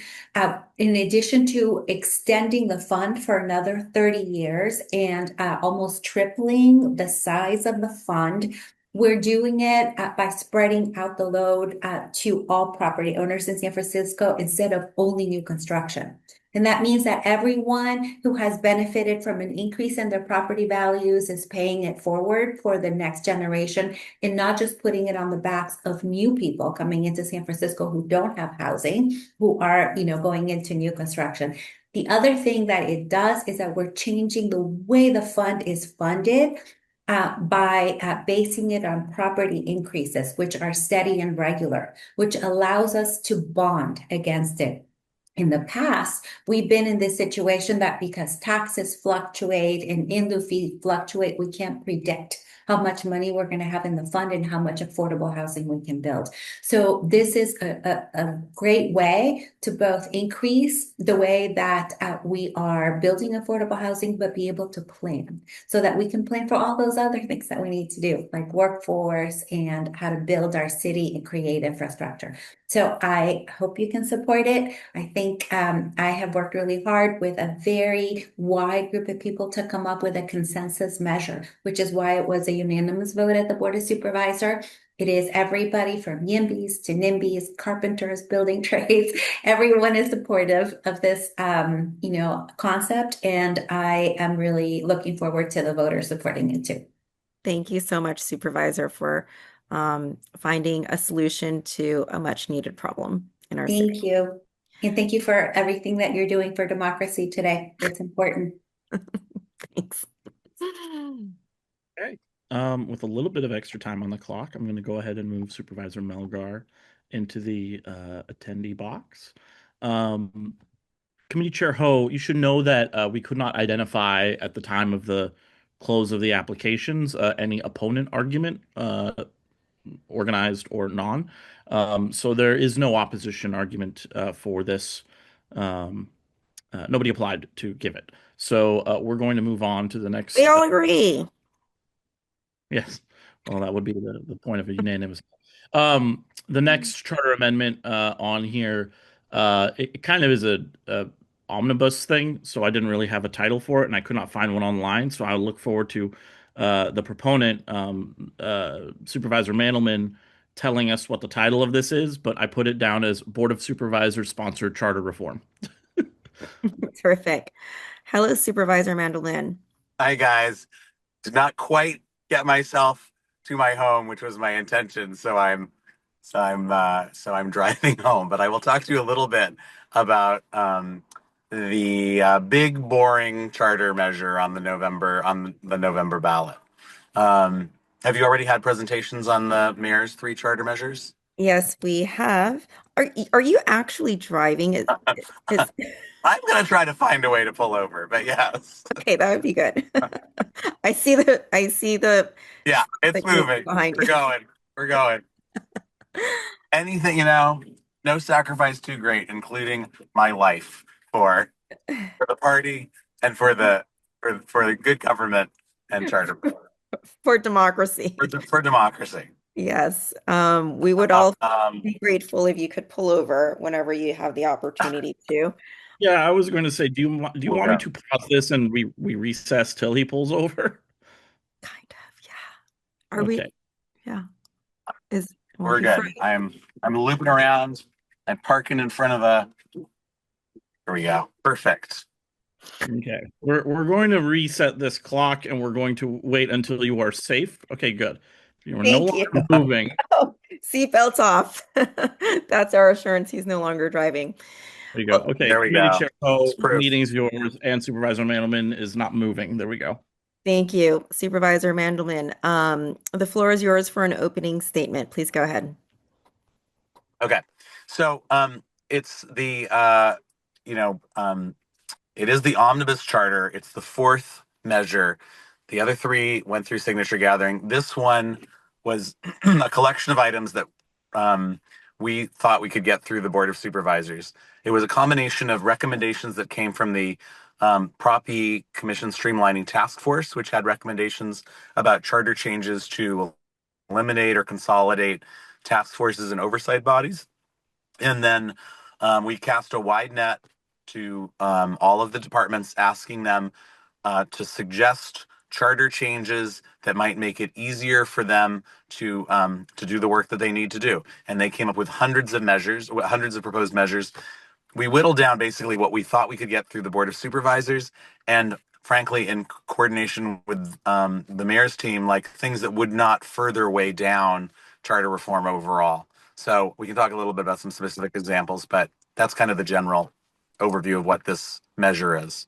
Terrific. Thank you. At this point, I would love to hear, in layman's terms, some very specific examples of what could be Yeah. accomplished if this measure were to be passed. Well, so some of the so you may recall the Prop B task force recommended a host of changes to the charter, many of which were super controversial, including eliminations of bodies that were very important to various constituencies. We did not take many of their recommendations, but some were so self-evidently correct. So we still have a Streets and Sanitation Commission with real live commissioners and real live meetings. And the point of that Streets and Sanitation Commission is to oversee a streets and sanitation department that does not exist. So we took the task force's recommendation to get rid of that. If the voters go for it, that will presumably free up some staff time that is currently used to staff the Streets and Sanitation Commission. The Public Works Commission is another commission created fairly recently. It doesn't have much of a constituency, doesn't have much of a purpose, frankly. And so we proposed eliminating that. There are the oversight bodies, a number of oversight bodies. And I don't know that anybody is ready right now to get rid of the Parks, Recreation, and Open Space Advisory Committee, for example. But if someone in the future wanted to change that or eliminate it, that would again require going back to the voters. One takeaway from the charter reform conversations of the last couple of years is there's, in my view, too much stuff in the charter that you have to go to the voters to change. So for some of the things that were discussed by the Prop E task force, we simply proposed moving those out of the charter and into the administrative code, where in the future, if folks do want to change them, we don't have to go back to the voters every single time we want to make a change to one of these bodies. In the category of like things that are obsolete and don't make sense anymore, like one of the examples of that is the requirement that there be a bookbinder in the law library. So our our municipal law library is described in the charter along with particular positions that must be filled, and one of them is a bookbinder. And in 2026, that makes no sense. There are provisions in the charter about how the city will give notice that harken back to the 20th century when we were seeking newspapers of general circulation published in the city and county of San Francisco with circulations every day, printed editions in excess of 50,000. That is not the way we should be giving notices or even can give notices in 2026. And, there's about There's more than 100, fewer than 120 of those kinds of changes that are not super sexy, probably shouldn't have to go to the voters to change or eliminate these things. But because we've put everything in the kitchen sink into the charter to get rid of these things or to modify them, we do have to go back to the voters. And this is sort of a catch-all for things that I really think nobody's going to object to. That's sort of the goal. These are not things that are controversial, but they are things that in little ways would take a burden off some bureaucrats' back, would acknowledge that a reality has changed and that we shouldn't be going through a process that takes time, things like that. So we don't anticipate that people are going to have problems with particular elements of this. I have not yet heard people objecting to particular proposals. To the extent that there have been objections, they've sort of been to the larger concept of charter reform, which I can understand, but like you got to do some pruning every now and again, and this is a very sort of simple kind of pruning measure. Thank you. Those are very good examples that I think everyday people would be able to understand. Yeah. We have just a little bit of time left, so I just want to ask you what your favorite stupid law is. Well, the bookbinder's one. It's the stupid law that we're dealing with in the charter, or stupid law Yes. just generally. And the charter as it relates to this reform. I think it's got to be the bookbinder. It's just so ridiculous. Perfect. Thank you.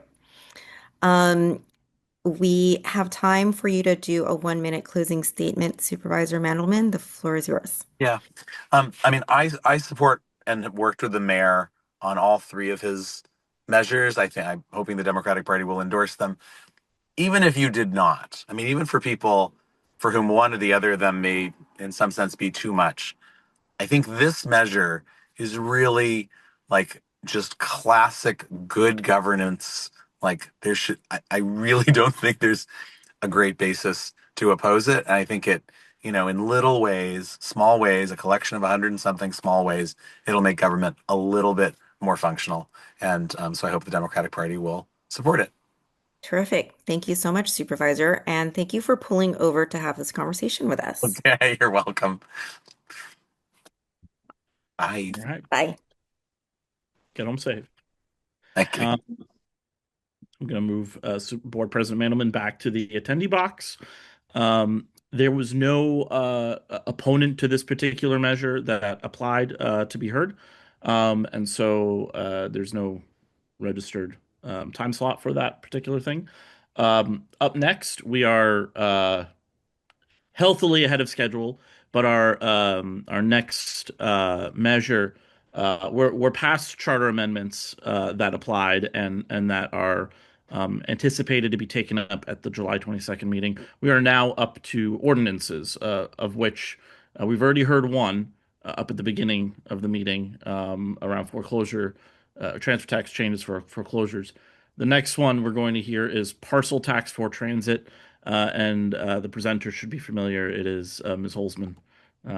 So whatever is greater than a hat trick is what Lila is doing today.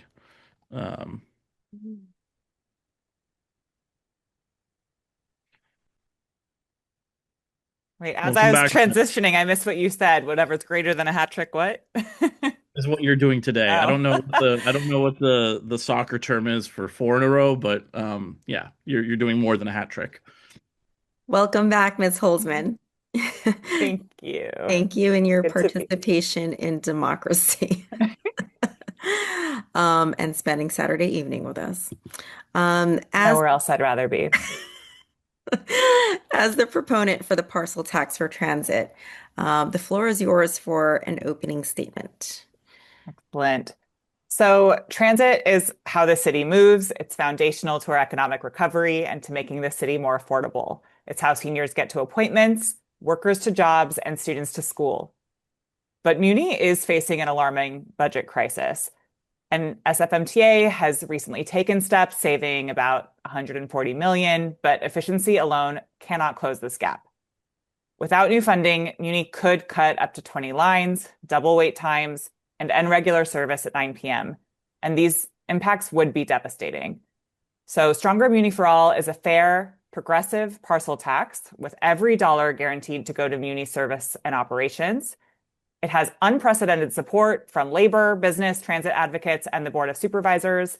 And when paired with the Connect Bay Area Regional Transit Measure, the funding provided to Muni will not just be enough to maintain status quo service, but actually to make it stronger. So we're asking for your endorsement to keep San Francisco moving. Thank you. Thank you, Ms. Holzman. Similar to the questions I've asked you in the past, can you give some real-world examples of, I would say, maybe in this situation, not the accomplishments, but the consequences if this were to not pass? Yeah, absolutely. So this really is an issue that impacts every part of our city. So people who rely on transit every single day, the numbers are something like 500,000 transit trips just in San Francisco daily on Muni. Or that might be including other forms of transit. But in general, Muni is used by many, many San Franciscans. And even for those who don't use public transit and who may think, they drive a car and so they don't need to rely on public transit, this doesn't impact them. What a lack of public transit means is more congestion on our streets. So it also means greater commute times and just more difficulty getting around the city in general. And especially at a time when, San Francisco has been coming back in a lot of ways post-COVID, our economic recovery is happening. We're feeling it. Businesses downtown are starting to see more folks coming in, and this would really impact all of that. And so this is something where no one likes any kind of exaggeration or hyperbole or doomsday, but this is something that really could be very bad. And so having a sustainable source of funding is something that will make all of the difference here. Thank you, Ms. Holzman. I have heard from some opponents who are just simply upset about seeing something on the ballot almost every election cycle to support Muni. How is this different? And can you explain to an everyday voter who wasn't paying close attention but also supports Muni why this is different? Sure, a few things to maybe mention here. So one, I mentioned this a little bit earlier, which is one of the last measures that was put in front of voters to support Muni, unfortunately, wasn't actually implemented. And so some people have this kind of memory of, oh, didn't we just vote on this Prop L a few years ago? And people think that it passed, but it actually didn't. So we missed out on those funds. That said, that amount of funding would have been less than what we are looking at now. And so with these package of measures, and I know Connect Bay Area is coming, I think right after me, but between the two measures plus efficiency steps that SFMTA has been taking and will continue to take, the analysis shows that this really will be a more sustainable solution for the agency. And it will provide like the stable source of funding that the agency really needs. This is, at a time when we're seeing state level funding get reduced. Obviously, federal funding is not happening right now. And so this is really San Francisco saying we got to solve this ourselves. And we're working with, other parts of the Bay Area, but this measure in particular is for San Francisco to have its own dedicated source of funding from Muni. Thank you, Ms. Holzman. I am seeing no additional questions in the stack. Is that accurate, Executive Director? That is correct. Oh, here we go. Comes in now. There you go. All right, Director Chen, please go ahead. Oh, hopefully you can hear me. And I just want to put a point on this, right? Like know there have been measures about transit, and I want to make sure, Ms. Holzman, that you can confirm this. There have been measures about transit. There have been at least maybe 4 or 5 in the past 10 years, but specifically none of the ones that would improve operational funding from Muni have passed and are effective.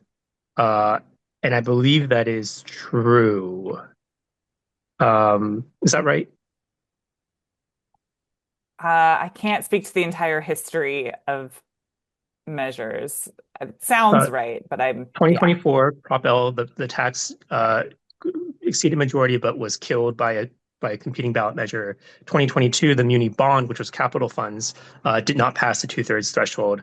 2020, there was a measure RR for Caltrain, for a sales tax for Caltrain funding, which passed but did not provide any money for muni. And in 2018, there was regional measure 2016 or 2018. There was regional measure 3, which I think I actually don't remember how that went. And then 2016, there was an attempted sales tax increase to fund muni, which failed to not get to the voters. So in essence, my understanding is that muni has been looking for sustainable funding sources for a long time and has not been able to achieve that. Yes. And this measure really, what we are optimistic about with it, it's, not taking anything for granted and really would appreciate your endorsement and support on this. But this measure so far really has broad consensus across the San Francisco political spectrum, across labor, transit groups. It's really exciting to see everyone come together, business groups. And, I think people are really realizing how important public transit is right now. And if you've also seen if you've taken public transit, you might notice it's actually getting more crowded, and the data supports that. People are really using it a lot more, and satisfaction is going up. So the timing is there's a lot of momentum with muni, and so cuts would really throw a wrench in that in a big way. Thank you, Ms. Holzman. Director Chen, do you have any more questions? We've got a minute and a half left.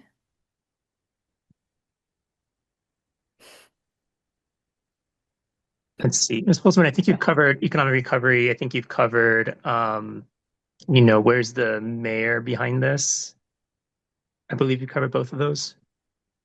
I think I mentioned broad consensus. I didn't necessarily mention, but it is true that the mayor is absolutely behind this. This is one of his top priorities. And he, between his office and SFMTA and many other negotiations that came together to get this measure drafted, and then it was picked up as a citizens initiative with, again, a great coalition of different perspectives moving this forward through the signature process. It's a first of its kind progressive parcel tax in San Francisco. So it does have a lot going for it. Of course, we recognize that the optics of having to ask people to pay and tax themselves is never an easy thing to do. But at the same time, if you look at the costs that would arise from not having a functional public transit system in the city, it's just no comparison.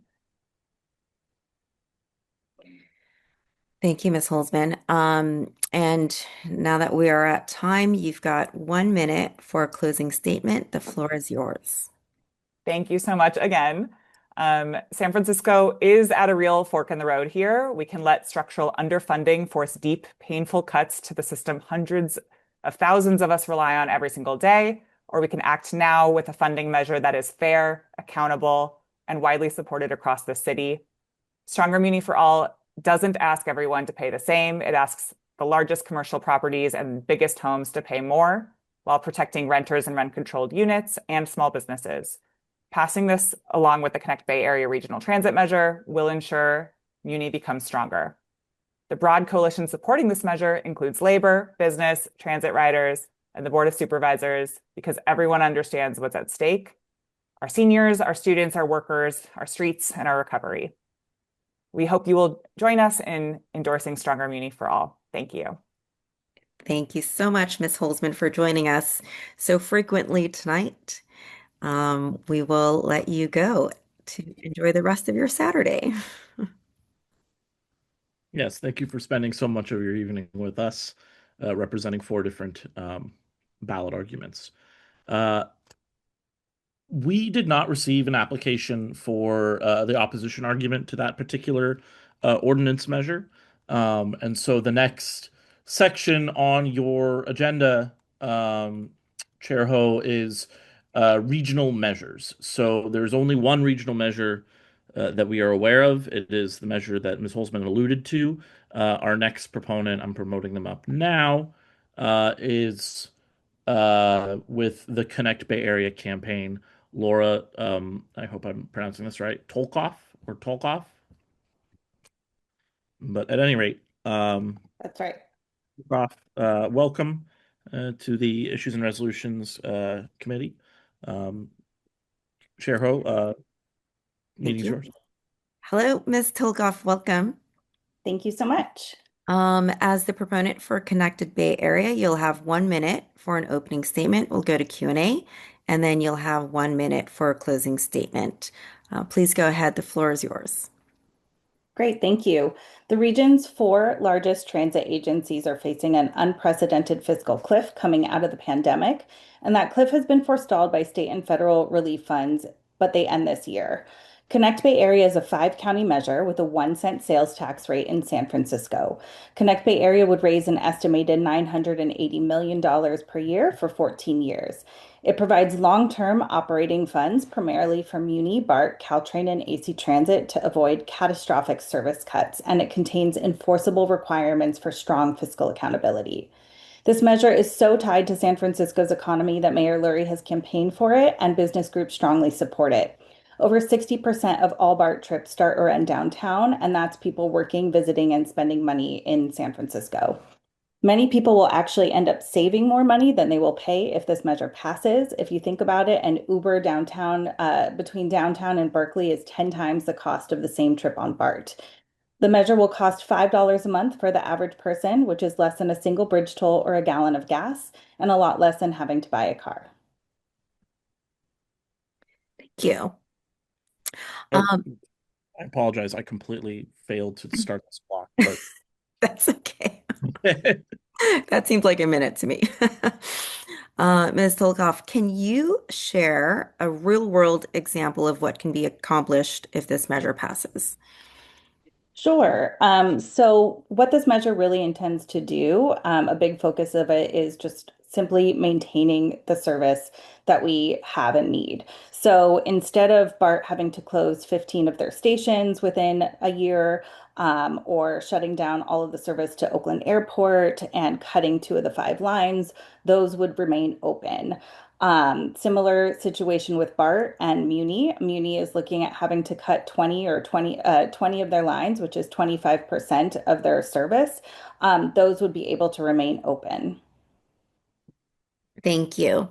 And can you please explain to everyday people how this differs from the measure before us, the parcel tax for transit? Sure. One of the most important ways is that really this is the regional counterpart to Stronger Muni for All. Both of them do need to pass in order to save Muni. But what Connect Bay Area does is it covers 5 counties, so it includes San Mateo, Santa Clara, Alameda, and Contra Costa.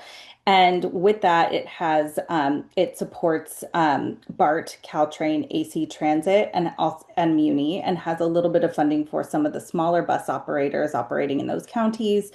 And it also provides some return to source funding to Santa Clara and San Mateo County for transit supportive projects.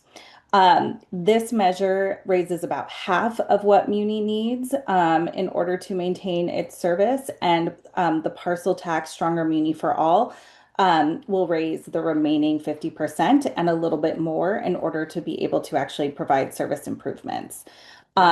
The other thing about this is, accountability and financial efficiency is really, really core to both measures. This one goes a little bit further in terms of enforceable regional financial efficiency requirements. Can you explain some of those requirements? Sure. So it has 4 key guardrails that are part of the law that allowed this to be placed on the ballot. So they are locked tight. So one of those things is a requirement that the funds be used for service and not for for other things that the agency might have a need for. It also requires them, and what I think is particularly strong is it requires them to go through an independent financial efficiency review. Part one has already happened. Part two will come if the measure passes. And basically, it basically requires the agencies to undergo a review and adopt a number of recommendations to continue to improve their fiscal management and cost controls. In part one, they actually found that the agencies have cut a significant amount of funding, or sorry, have cut a significant amount from their budget and have had significant savings from one-time and ongoing expenses, totaling about $1 billion over the last few years, 265 million, I believe, from Muni alone, which I think should give us all a lot of confidence just in the general direction of the agencies. They're not resting on their laurels. And they certainly need these revenues. We can't actually maintain service without new revenues, but they are doing their very best to make the most of what they have. Thank you. That's very helpful for us to understand. I'm going to turn it over to see if there are any questions in the stack. Okay, I see nothing. I see nothing. Okay. Ms. Tolkoff, can you please explain to San Franciscans kind of a general sense of the numbers of transit riders who would be using these funds in the other surrounding counties that would come into San Francisco? Sure. So there's about 1 million people a day who are riding transit in the Bay Area. We've actually seen a lot of growth year over year. So I don't have the numbers in front of me, but I believe that BART posted a 13% ridership growth in June 2026, which is 13% higher than this time in 2025. And ridership is really coming back. What we do see is that we have more people riding than ever. They are riding a little bit less frequently, which is why we have this revenue gap that is really coming from that fare collection. But we have about 1 million people a day riding transit in the Bay Area. There's more than half a million boardings in San Francisco on Muni alone. 60% of all trips into the city on BART really start or end in downtown, which just shows you how critical BART is to the region's economy and to people who are living all across the region and coming into the city. So, we expect those numbers to continue to grow. And I think it's important to just remember that, whether or not you ride transit directly, you benefit from it. And so this is a real investment in the city and beyond. Thank you so much, Ms. Tolkoff, for your very thorough explanations of this complicated measure. We're pretty much at time, so I'll leave you for a closing statement of 1 minute. Thank you. Sure. Has the clock started on that? I'm just letting it run out. Just Okay. take the remainder. Okay, great. All right. So, without this measure, BART expects to close up to 15 stations, shut down 2 lines, and cut train service by 70%. Caltrain would run only once an hour, end service by 9 p.m. on weekdays, and eliminate all weekends. Muni is expecting to cut service by at least 30%, cancel at least 20 bus routes, or about a quarter of all of their routes, eliminate cable cars, and end regular evening service. All of these service cuts would be very devastating to San Francisco. As mentioned, this measure is the counterpart to Stronger Muni for All, and both must pass in order to save Muni. And as you consider this measure, I ask that you remember that transit benefits everyone. If you care about the planet and you want to breathe clean air, you need good transit. If you want to end the epidemic of loneliness for seniors and teens, you need good transit. If you want to help people get by in this high cost city, you need good transit. And so, if you want to keep traffic moving and help San Francisco thrive, we need good transit. And so I respectfully request your endorsement of this measure. It is our best and last chance to make sure that we have transit into the future. Thank you so much, Ms. Tolkoff. And thank you for spending your Saturday evening with us. My pleasure. Thanks for having me. right, I'm gonna go ahead and move her. Oh, already removed herself.